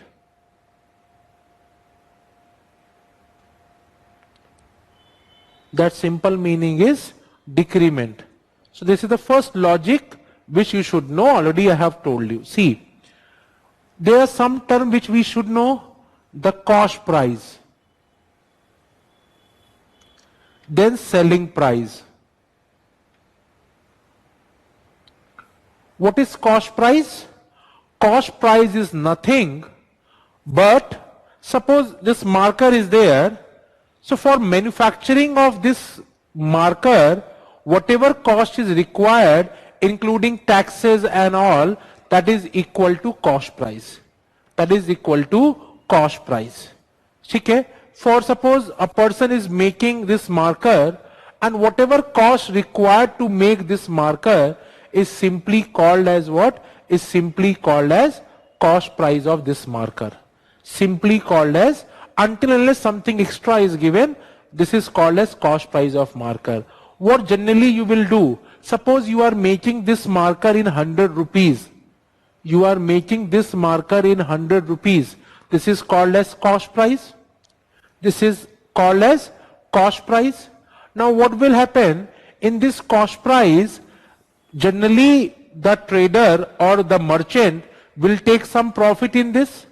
Generally the merchant will take some profit in this cost price. Suppose 30 rupees he is taking as a profit. So what will happen? He will add this 30 rupees into this cost price. So understand, the profit is always getting added into cost price, and when you add the profit, this will become your selling price. That means 130 rupees. That means 130 rupees. So when you add like a profit into cost price, that will equal to your selling price. If you look very closely, this is your initial value, this is your final value, and this is your change, or not? This is your change. This is your change. Or we can say that CP plus profit is equal to SP. CP plus profit is equal to SP. So from here we can say that profit is equal to SP minus CP. Profit is equal to SP minus CP. Or profit is basically what? Profit is basically change. Profit is basically change. Or we can say that profit is nothing but a increment. Increment. Whenever profit word is there, something is getting increase on the cost price. something is getting increased on the cost price. Whenever there is a word profit, profit simple meaning is something is getting increased on the cost price. Something is getting increased on the cost price. This is the meaning of profit. Profit meaning is something is getting increased in the cost price. So profit is equal to SP minus CP. This is equal to change. Okay. Then there is a term like percent of change we are finding out. Similarly, percent of profit we are finding out, or percent of loss. This is always equal to SP minus CP upon CP into 100. Profit and loss is always be calculated on the cost price. Profit and loss is always be calculated on the cost price. That means हमेशा initial value is fixed. Always initial value is fixed, and that will be cost price until and unless explicitly something is given. Until and unless something is given explicitly, we will always calculate profit or loss on a cost price. Similarly, percent of loss will also become equal. Loss is equal to SP minus CP upon CP into 100. Only this will come in the minus, and minus is showing the loss, nothing else. Some book you will find out CP minus SP, both are same, nothing is going to change, only the sign will change. So profit or loss is always be calculated on the cost price.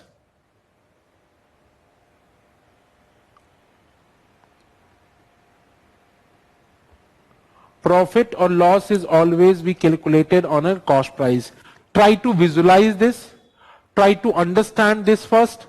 And then if you have a doubt, you can ask right now. Because this is most important thing. You have to visualize this. Whether you are able to visualize this or not. Because this is nothing new. Already I have taken everything.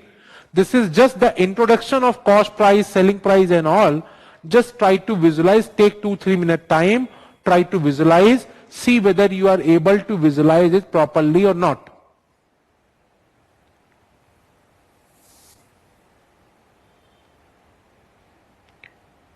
If you have a doubt, we can discuss, but first try to visualize this.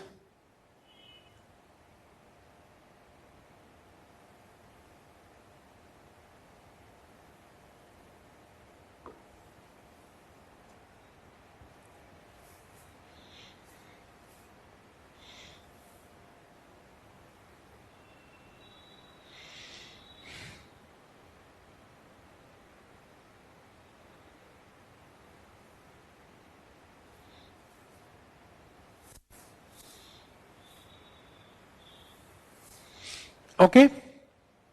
Now, some statement already we have done, but again I am telling you,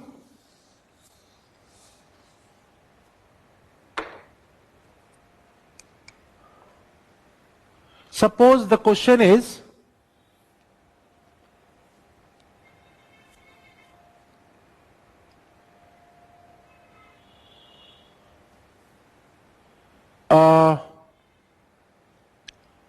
after selling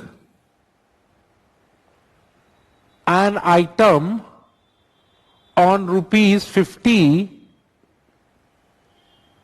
profit percent is 25%. Profit percent is 25%.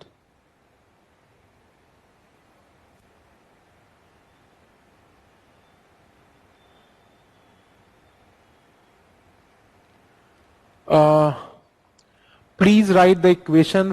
Just I got a question of Priyanka. Please write the equation for the 72%. Also in population question which you solved before break. But I have just started the profit and loss. You can ask when I was able to, when I was ending the class, you can just write your question. I will take it up. But now I have started the profit and loss. Be here, try to understand here. I will take it up, that thing. So after selling an article for an item on rupees 50, a person earn a profit of 25% or profit percent is 25% or profit is 25%. Okay? This can be one statement. The second statement is a person earns 25% profit. So, like try to understand the meaning of these sentence. See, whenever the question is telling after selling an article for rupees 50, that means he is selling the article on rupees 50. So this 50 is what? This 50 is your selling price. This 50 is your selling price. Now profit is 25%. So as soon as the question is telling that profit is 25%, a person earned 25% profit. So what is the meaning of this? So as soon as the statement is saying 25%, 20%, 10% profit, so you have to think that when profit is 25%, that means what we know, CP plus profit is equal to SP. When profit is 25%, I told you, profit and loss is always be calculated on the cost price. That means the profit is 25% of CP or not? 25% of CP. And when you add these two things, this become what? This become 125% of CP or not? This become 125% of CP. Or this is the same way. When we are saying profit is 25%, in your mind it should be increment of 25%. Instead of profit, how you will think? You will think that there is an increment of 25%. Are you getting my point or not? See, whenever the question is saying that there is a profit of 25%, so instead of 25% profit, the question is saying that there is an increment of 25%, and always profit is calculated on CP. So whenever there is a 25% profit, that means there is a increment in the CP by 25%. So CP was 100%. When you increase by 25%, now the CP become 125%. Tell me whether this statement is clear or not. So whenever there is a profit word, always replace that word in your mind by increment. Always replace your mind in increment.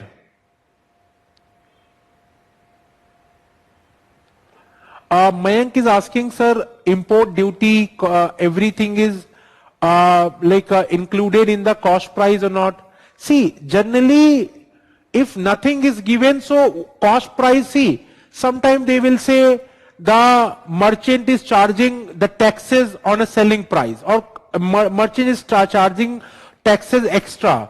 So that is not included in the cost price. Otherwise, for making this marker, whatever is the total cost, including taxes, everything, that will come under the cost price until and unless it is given as extra. Sometimes they will give the cost price of this marker is 100 rupees, whereas the 18% tax are required. 18% tax are required on that. So explicitly they are mentioning there is different. Otherwise, see, cost price means what is the total cost incurred to merchant or to that person to produce this marker. So generally, if nothing is given regarding tax, so we will assume that it is included in the cost price. Then only we can calculate the profit. If it is, they are mentioning that the 5% extra tax, 10% tax, and all these things, generally the taxes they will take on a selling price, because when you go and buy anything, suppose you go and buy a mobile phone, so they will, what they will say, this is the price, this is the tax, GST on that. This is the price, this is the GST on that. The selling price is suppose 80,000 and 10,000 or 15,000 is your taxes. So if they are not mentioning anything, or it's like this, suppose for making this marker we need plastic. So when we purchase plastic, we will give the cost price of or the selling price of that plastic along with some taxes also. We will give taxes also. So for merchant, everything is included. Import duty, taxes, everything. Then we will say, okay, this is the cost price for that merchant. This is the cost price for that merchant. And cost price differ also. Like for me, the cost price is different. For someone else, the cost price is different. For someone else, the cost price is something different. I will give the example, don't worry. So in general, if nothing is mentioned, we will assume that everything is included in the cost price. That is the meaning of cost price. Okay. So a person earned 25% profit. The first thing which come in your mind is there is an increment of 25%, and in which value increment is there? Cost price increment is there because there is a profit, there is an increment. Okay. When we say the loss, when we will say loss of 25%, so what is the meaning of loss? Loss means CP is decrease. CP is decrease. So minus 25% of CP, so this becomes 75%. This becomes 75%. This becomes 75%.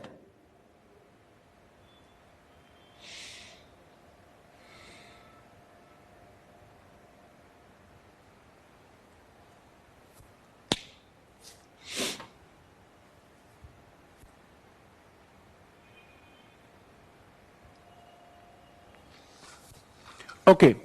Now understand, the cost price can be different for for one person the cost price is similar. See, suppose a person A is there, he is making some goods of 100 rupees and he is selling to B at 150 rupees. So 100 rupees becomes CP for A and 150 rupees become SP for A or not? But suppose if B want to sell this price further in the market, B is purchasing from A, now B is further want to sell this price, goods. So what happened? B is selling in 250 rupees. So now what happened? This 150 become cost price for B or not? Because for B, the cost of this item is 150 rupees or not? And this 250 rupees become selling price for B. This is selling price for A. See, 150 rupees become the selling price of A, but for B, this become the cost price if B want to sell this further. If B want to sell this further. So similarly, cost price and selling price start changing. Cost price and selling price start changing. Suppose a manufacturer is there who is making this in 100 rupees. Now B is purchasing this. Suppose 120 rupees he is paying for this and 30 rupees as an import duty. 30 rupees as an import duty. So for B, what will happen? Whatever goods is there, for B, the total cost price become 150 or not? The total cost price become 150. Now B is selling further into 250 rupees. Are you getting my point or not? So it's depend on it what is the frame of reference. Until unless something is given, we will assume that everything is included in the cost price itself. Okay. Now let's solve some simple question first. Then we will come to the conceptual part. Now profit and loss topic is over. This is the only concept. Now we have to only solve the different type of question. First we will take the simple one. The first one is, a person sells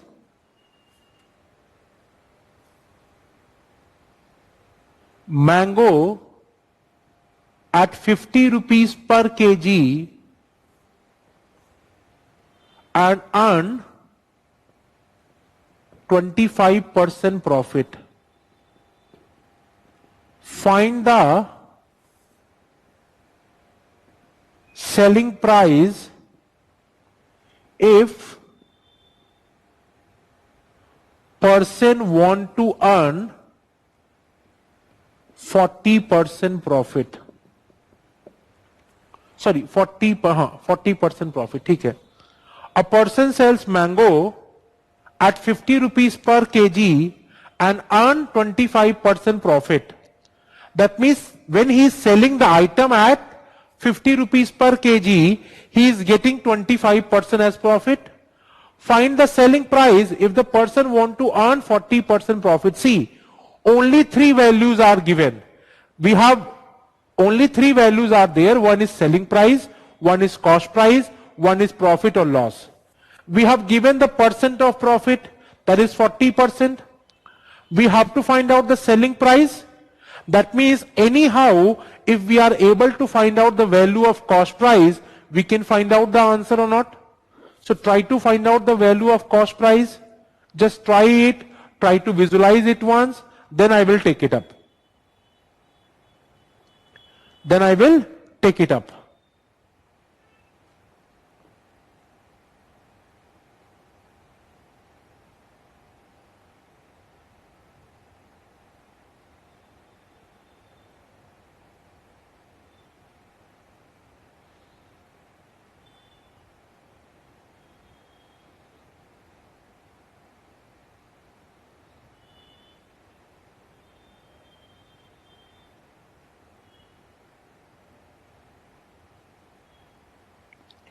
Try to give the answer.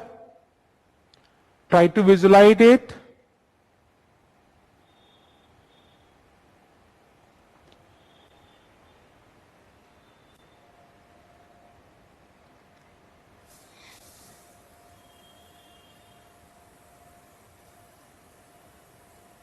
Okay. Now, how to find out the answer of this question? A person sells mango at 50 rupees per kg and earn 25% profit. That means the selling price of mango is 50 rupees. So we know that SP barabar CP plus profit. SP is given as 50. CP we don't have. And now what is the profit? The profit is 25%. So either we can write directly, if profit is 25%, so whatever CP was 100%, now that CP will increase by 25% or not? That CP will increase by 25%. That means CP become 125% or not? Or you can do like other way also. CP plus profit is 25% of CP. If you solve, this will become 100 CP plus 25 CP upon 100, and that will give us same value 125 upon 100 into CP. That means equal to 125%. So 125% of CP is equal to 50. From here we can say CP is equal to 50 into 100 upon 125. 2, 5, 20, 40. That means now we have CP is equal to 40. So we got the CP value. Now what is the question? Find the selling price if person want to earn 40% profit. So CP is 40, he want to earn 40% profit. That means he will increase 40% into this. What is 10% of this is 4. If I increase 40% into this, this will become, the profit becomes 16. How come profit becomes 16? 40% of CP, and 40% of CP is 16. That means the selling price become 56. This is the simplest question which I have taken. If you have a doubt, you can ask.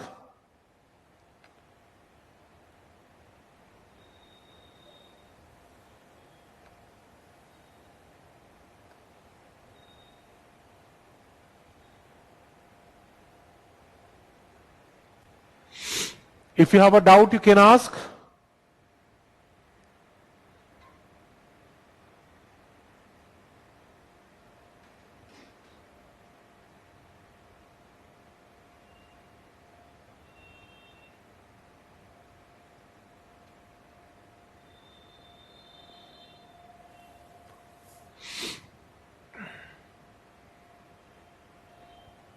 Okay.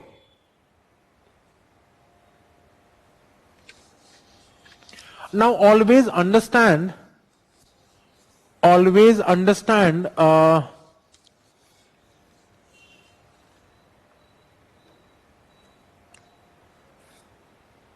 always see, whenever we have to find out the profit percent or loss percent, we always try to find out SP upon CP.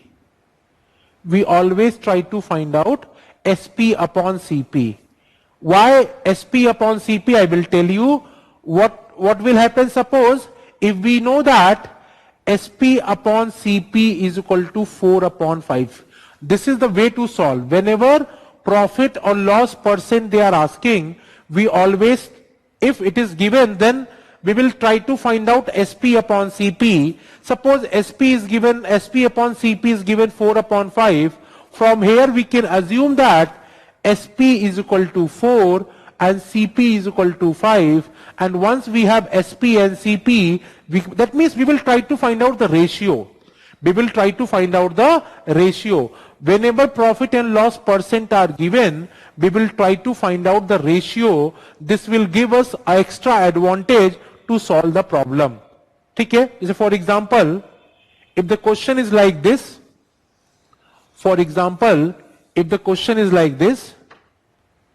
if the cost price of 3 diamond is equal to selling price of 4 diamond. If the cost price of 3 diamond is equal to selling price of 4 diamond, find the percent of profit or percent of loss. Find the percent of profit or percent of loss. What is the question? If the cost price of 3 diamond is equal to selling price of 4 diamond, find the percent of profit or loss. So we know that percent of profit or percent of loss is equal to SP minus CP upon CP into 100. So either one way is we can change into all into CP and then try to find out the answer. Like for example, what is given? The cost price of 3 diamond. So let the cost price of 1 diamond is CP. So cost price of 3 diamond is equal to 3 CP. And that is equal to selling price of 4 diamond. That means 4 SP. So one way out is, from here we can find out the value of SP, that is equal to 3 by 4 into CP. And we will put this value here. One way is, we will put this value here.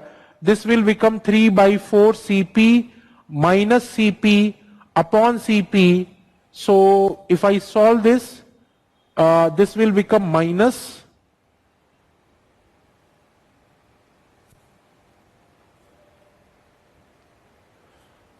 3 CP minus 4 CP, sorry, this is minus CP upon 4 CP into 100. This CP cancel out, minus 100 upon 4, that means there is a loss of 25%. There is a, because minus sign is there, that means there is a loss of 25%. This is one way to solve. This is one way to solve. What we have done, if the cost price of 3 diamond is equal to selling price of 4 diamond. So cost price of 3 diamond less the cost price of 1 diamond is CP. The cost price of 3 diamond become 3 CP.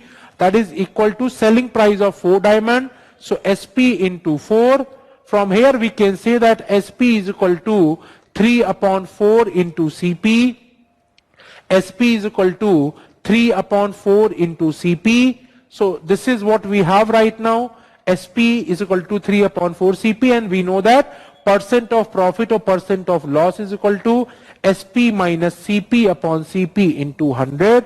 We have put it this value and we got that the loss is 25%. This is the one way to solve the problem. The second way is, I told you, we always try to find out SP upon CP. From here we can say SP upon CP is 3 by 4. Understand this, many people make mistake, SP upon CP is 4 by 3. No, 3 by 4. How come? This cross multiplication, CP will come on this side and 4 will come on this side. So be careful here. Many students will make mistake, SP upon CP is equal to 4 by 3. No. The answer will be 3 by 4. Why? Because 4 will come on this side and CP will come on this side. From here we can say that SP is equal to 3 and CP is equal to 4, and directly we can put the value here. This will become 3 minus 4 upon 4 into 100, and that will give us minus 25%. So either way you can go out, both answer will be same.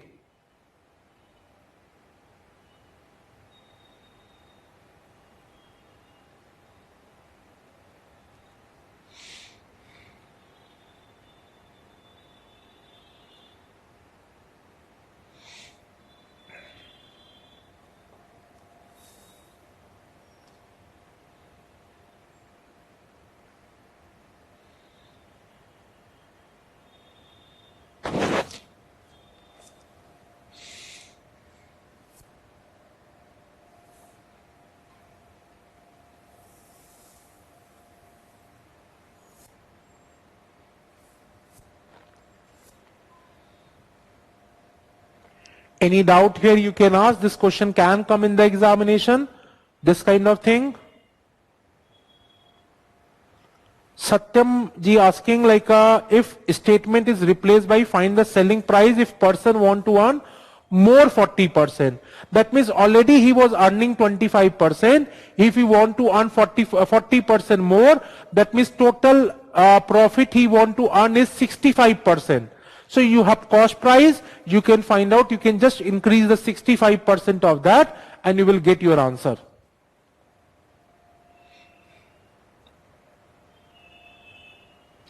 Any doubt here you can ask?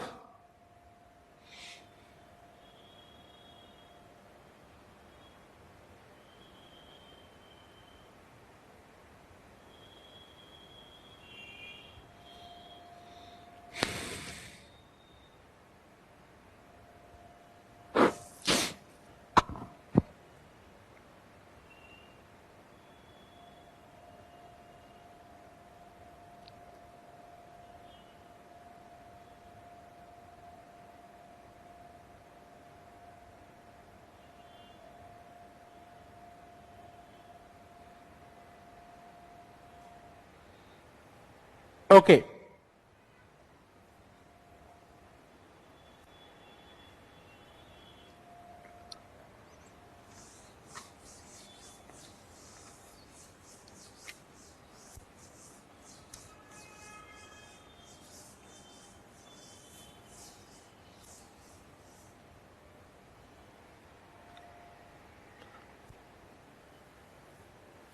Question number second, you can show on the screen. Try question number second. Same way.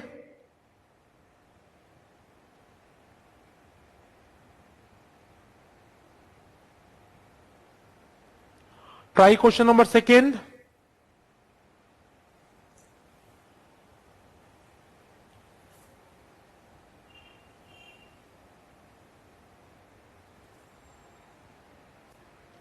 If the cost price is of 25 watches is equal to selling price of 20 watches, then find the profit percent.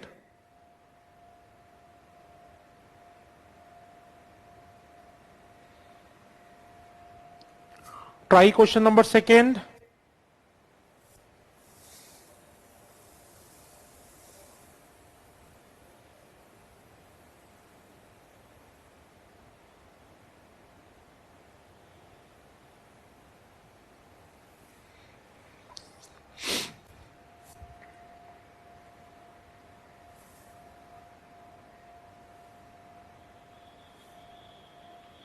Okay, try question number second. I will explain it here again.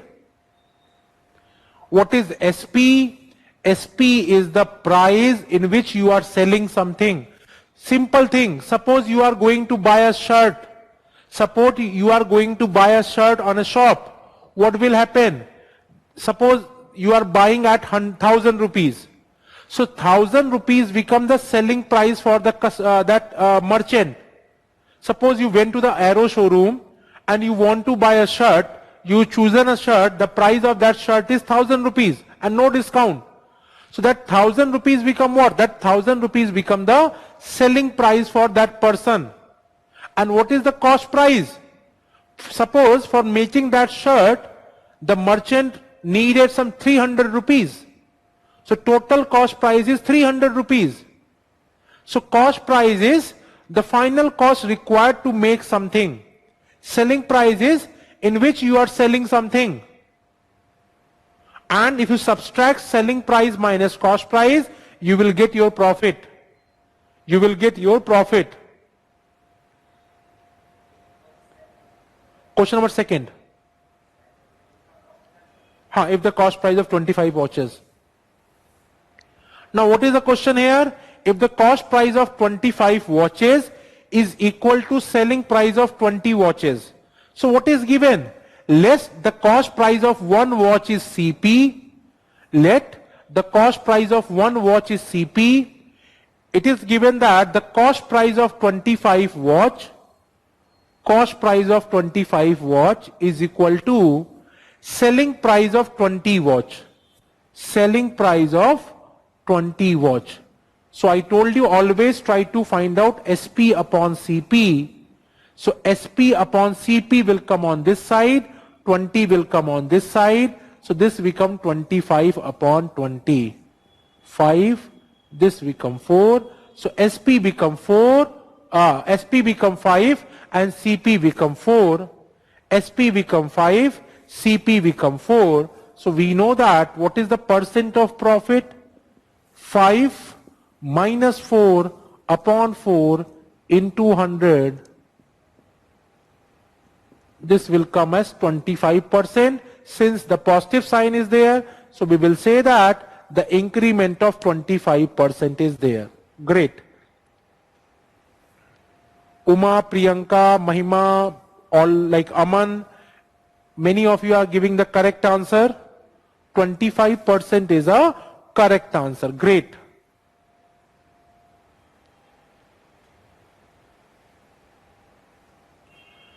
Then try question number 5th. Try question number 5th. Please show the question number 5th. Fine. The toy company sold a certain amount of toy to a shopkeeper. In this transaction, the profit percent is 55% of the cost price. If the cost further increases by 25% and selling price remain the same, then find the new profit percent. Try this question once, then I will take it up. Again see, every data is given in percentage. The final answer is also in percentage. That means we can assume value equal to 100. Try this question.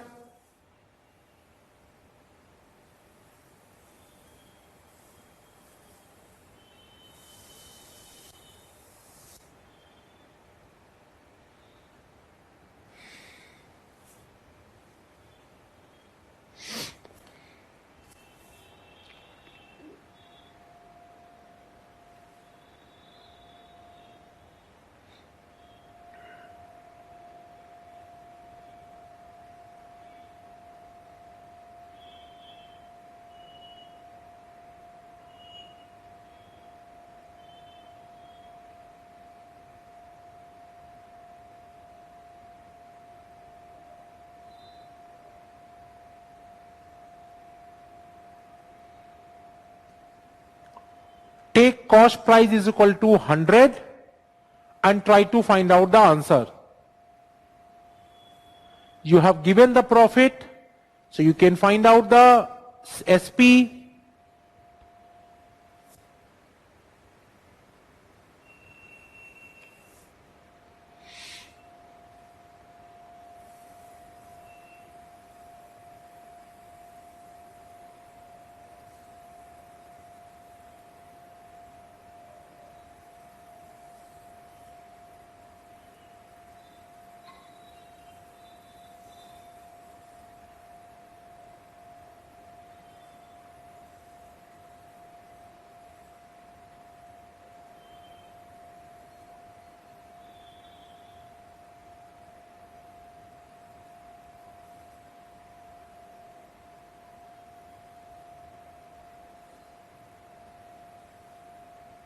Okay.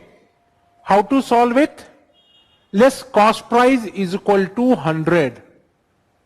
Once you assume cost price 100, why you assume I told you, then everything become easy. What is the given? The profit is 55%. So what is the profit? Profit is equal to 55% or 55 rupees, because 55% of 100 is this. Now from here we can say that SP become 155. This is the first case. This is the first case. What is the question? If the cost price further increase by 25%, that means new cost price become 125 or not? Because initially it was 100, now the new cost price become 125. And the selling price remains same. That means selling price remain 155. The question is, then find the new profit percent. So what will happen? Now the profit is of 30 rupees. Initially the profit of 55 rupees. Now the profit become 30 rupees. But the cost price is changing. Initially cost price was 100.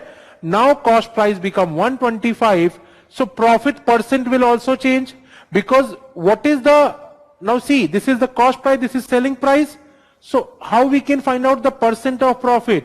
Percent of profit is selling price minus cost price upon cost price into 100.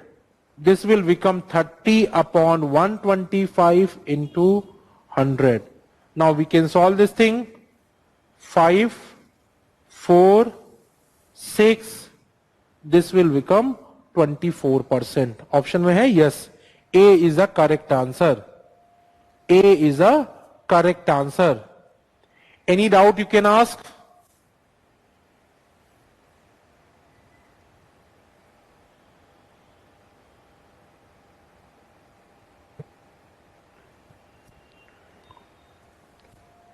Any doubt if you have, you can ask.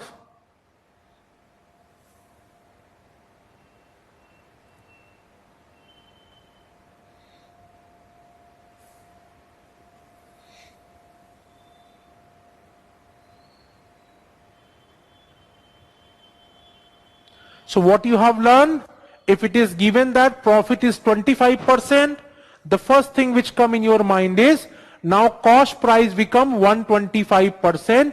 That means whatever was the cost price is increased, because we will add the cost price into profit into cost price, and that is equal to selling price. That is equal to selling price. So if it is given that the profit is 25%, that means the cost price is increased to 25%, and now selling price become 125% of cost price. Are you getting my point or not? Why? See, if it is given that if profit is suppose 30%, you can remove the question now. If profit is 30%, what is the meaning of this? The meaning of this is whatever CP was there, now that CP become 130%, and that is equal to SP. That means the SP become 130% of CP. This is the meaning of if profit is 30%. If suppose they will say loss is 30%, that means SP becomes 70% of CP. SP become 70% of CP. If you understand this, you can simply find out the answer according to the given question.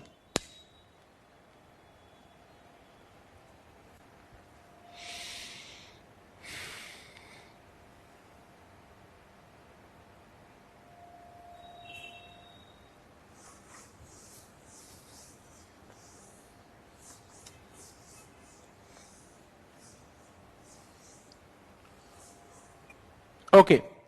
Question number 6. Try question number 6. Anvi sell a watch at 25% profit of the cost price. If she sell it at double the selling price, find the new profit, percent of profit. Try question number 6.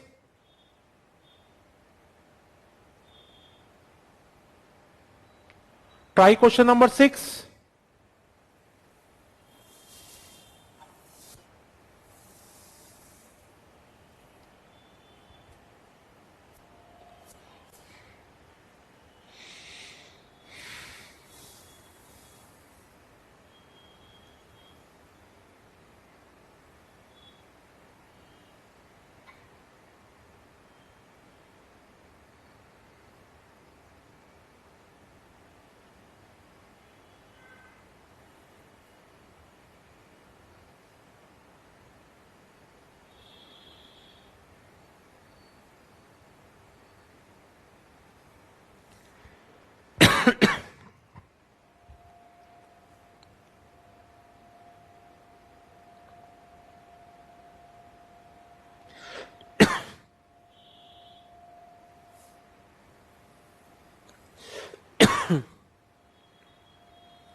Okay, now again everything is given in percentage, final answer is in the percentage. We will take cost price is equal to 100. If profit is 25%, so selling price become 125. Now the question is, if she sell it double the selling price, so now initially she was selling at 125, the new is 250. New is 250. Now the question is, what is the percent of profit? What is the percent of profit? Many students will say 250%. No. How to find out the profit? The SP minus CP upon CP into 100, and the correct answer will be 150%. The correct answer will be 150%. The correct answer will be 150%.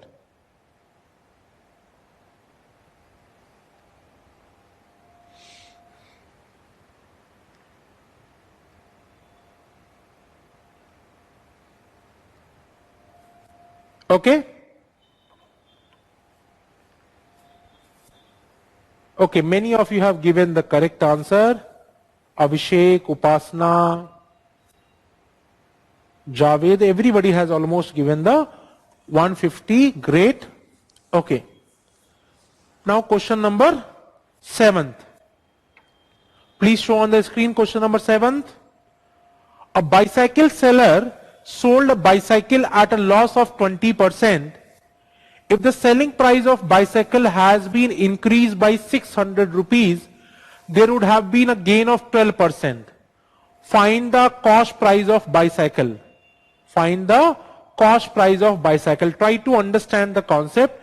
This is exactly same as the concept which I have taken. A student got 30% marks and he failed the examination by 20 marks. उसी logic पे होगा. देखो, suppose this is your cost price. This is your cost price. The first statement is a bicycle seller a bicycle at a loss of 20%. So that means initially the loss of 20% is there. So if CP is 100%, SP become 80% or not? SP become 80%.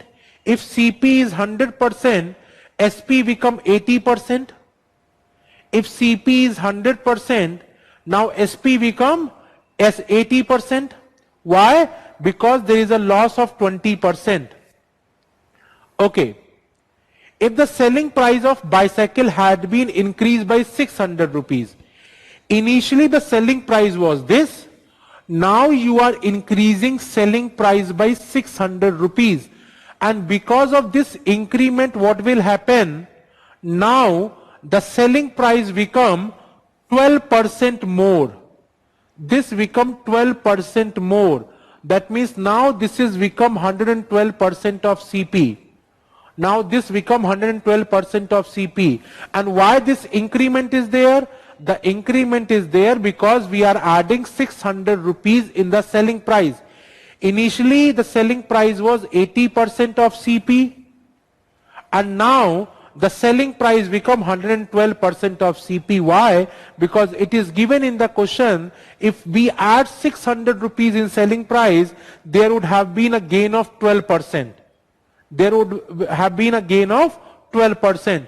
That means the value is increased by 12%. That means the value is increased by 12%.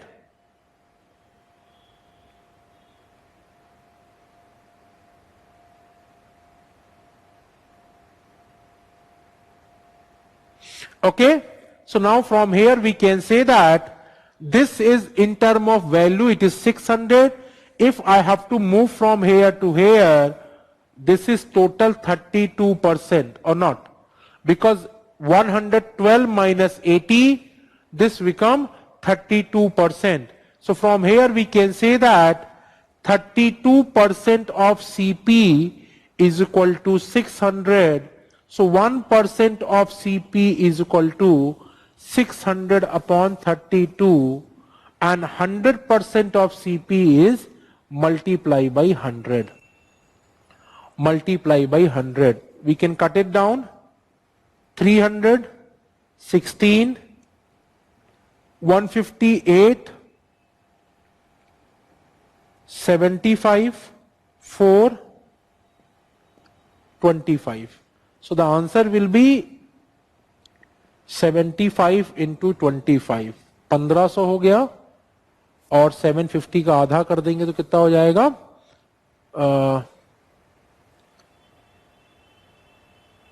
375. So 1875 is your answer. 1875 is your answer. You can simply multiply and you can get your answer. What was the question? Initially, suppose CP is 100%. A person is selling the article at 20% loss. That means the SP is 80% of CP, because you will subtract 20% from CP. So if you subtract 20% from CP, SP become 80%. And why we are subtracting? Because there is a loss of 20%. Because there is a loss of 20%. Now the question is saying, if you increase the selling price by 600 rupees, there would have been profit of 12%. So when the profit of 12% is there, that means the new SP become 112% of CP. And why we are adding? Because now there is a profit. Now there is a profit. And why from loss to profit? Because we are adding 600 rupees. So this value is showing 600, and in term of percentage, this is showing 112 minus 80, that means 32%. So 32% of CP is equal to 600, 100% of CP is equal to, we can simply multiply and find out the answer.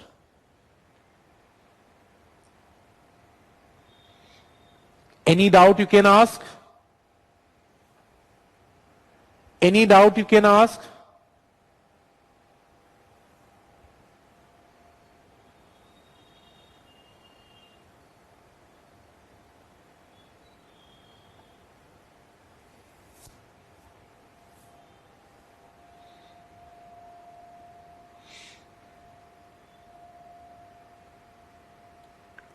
See, one thing is very important. Now you have a 2-3 day break, because from tomorrow I don't think I have maths classes. Might be some other classes you have, but at least you can revise it properly. Whatever we have done, you can revise it, so that when we meet next week, at least you understand the topics, and you can see that everything is connected with a percentage. Now we are taking profit and loss, but it is completely connected with the percentage. If your percentage concept is not clear, you cannot answer this question. You cannot answer this question. So understand, this is, everything is interconnected. And if you are able to find out the answer, interconnection, you can simply solve it. Start revising. Revise 2 times, 3 times. Dekho, my logic is simple. If suppose tomorrow UPSC introduce, since foreign services is also there, so they are introducing one foreign language, Arabic, Farsi, might be some Urdu, or might be like some other language they are introducing, compulsory language they are introducing. You have to know these languages. Okay, suppose they will say French, Spanish, any language you have to learn. So you don't have option. If you want to clear the examination, you have to learn that French, Spanish, or any other language. You don't have option. Are you getting my point or not? Or suppose they will say tomorrow Hindi or English or any other language paper is compulsory, and you are not comfortable in that. But since this is compulsory, you have to learn that language. So same logic here. You don't have choice here. You don't have choice of skipping the mathematics. You don't have choice, okay, I will not read this. So a student is like they have only one choice. They have to learn it. They have to learn it. If they are not learning it, they are not able to clear the prelims examination. Why? Because if your cutoff is not clear, you are not going to you are not going to clear the cutoff of prelims GS paper. Are you getting my point or not? So understand this thing. This is very important. So it's not about choice. Sometimes students are not comfortable in geography, polity, history, ethics, any subject. But do you have choice? If it is given in the maths, means you are learning that. You are learning history, geography, polity. Sometimes you find that, okay, history is very difficult, lot of facts are there, lot of information is there. Geography very much informative, technical things are there, how rainfall occur, how this occur, that occur. Are you getting my point? But you don't have choice. You have to learn that thing. Same thing with the maths. Okay? Actually, our mind work like this, okay, this is not compulsory, we will go by reasoning, we will go by comprehension, it's okay. But see how much difficult it is. Are you able to solve or are you able to clear the cutoff only with the comprehension or reasoning? If you are saying, yes, I am able to clear, then leave that, no issue. But according to me, it's not easy to clear the cutoff with the help of only comprehension and only reasoning. Because sometime last year itself, I think if I remember correctly, some 35-40 questions are directly from the mathematics.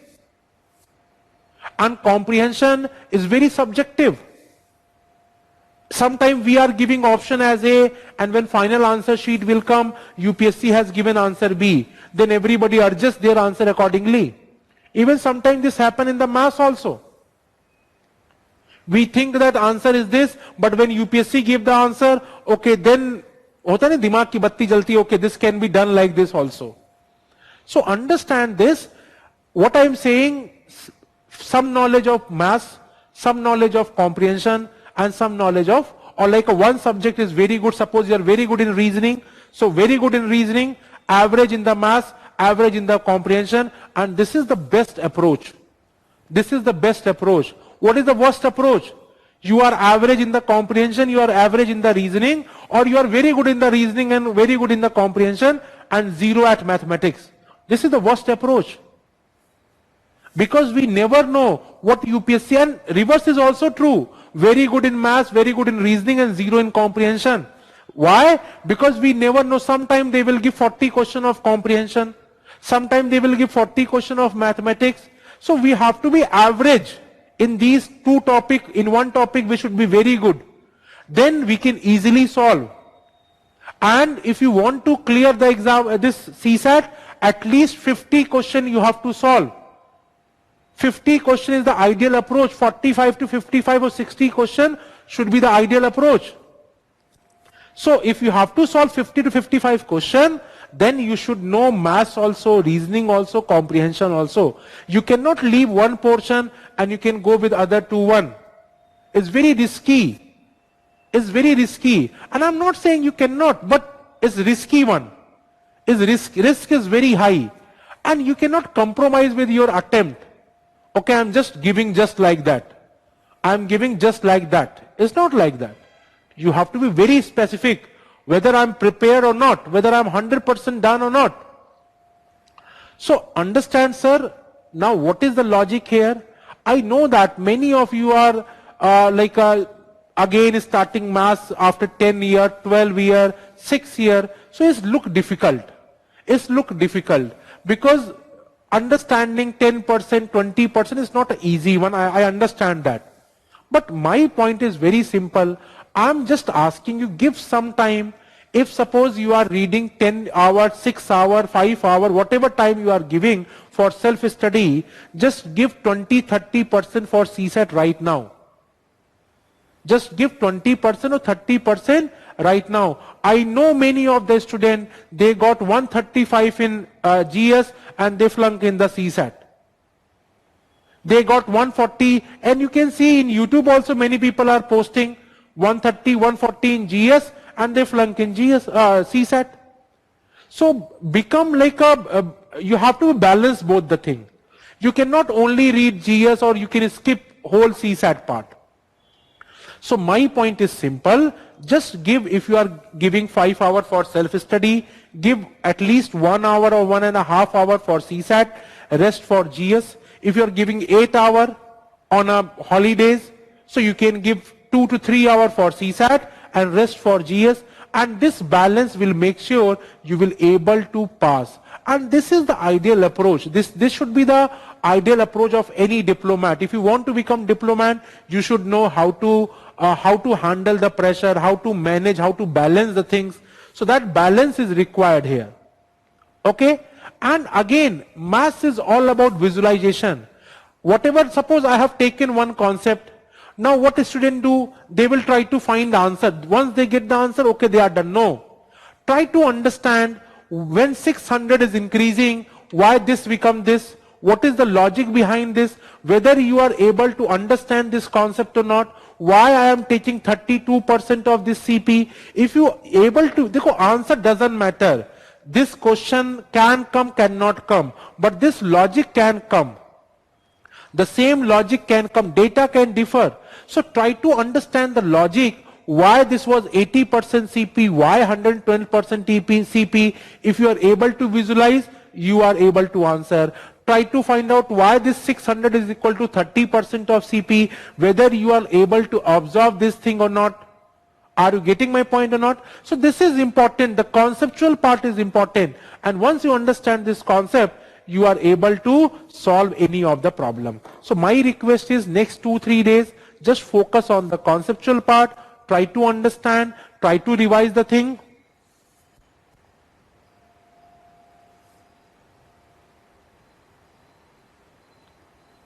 Okay. So, okay, now one question is there, I am going to take that. This is all about profit and loss. We will take some more questions, some concepts are left, discount and all. Next class when we will meet, we will solve that. Okay. There is a one doubt which I will take. The question is 720 sweets distributed in such a way that number of sweets received by each children is 20% of total number of children.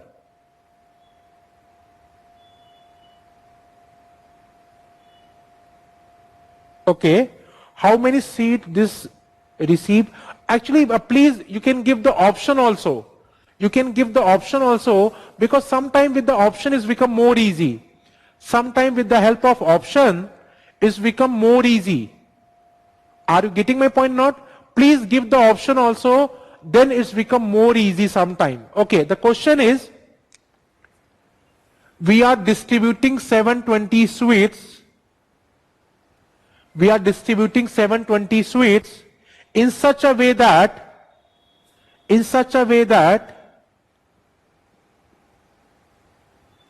number of sweets received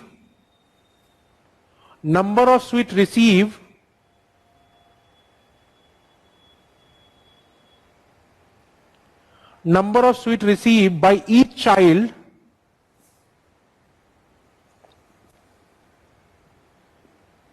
(20% of each child is 20% of total number of children).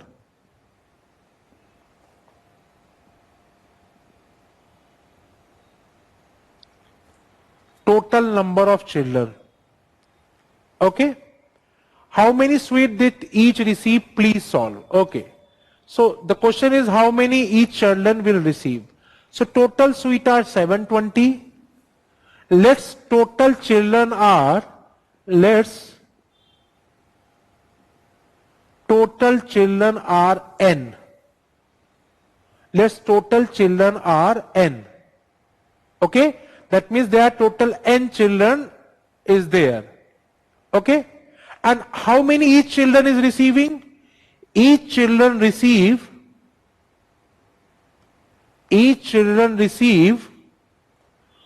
20% of total number of 20% of total number of children.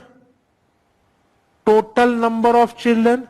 That means 20% of n, or 20% of n is the each children receive. Now, from here we can say that there are total 720 suites. Okay, total 720 suites are there. So how to reach? See, suppose 10 children. Suppose I am saying 10 children are there, and each children is receiving 72 suites. So how to reach there?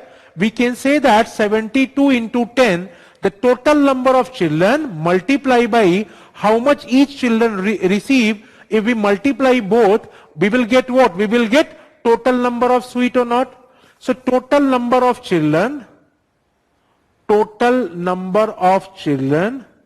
multiply by number of suites each children receive, and that is equal to 720 or not?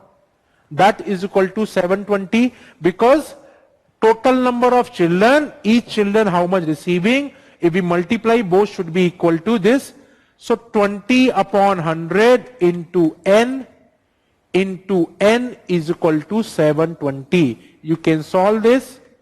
N into n is equal to 720 into 5.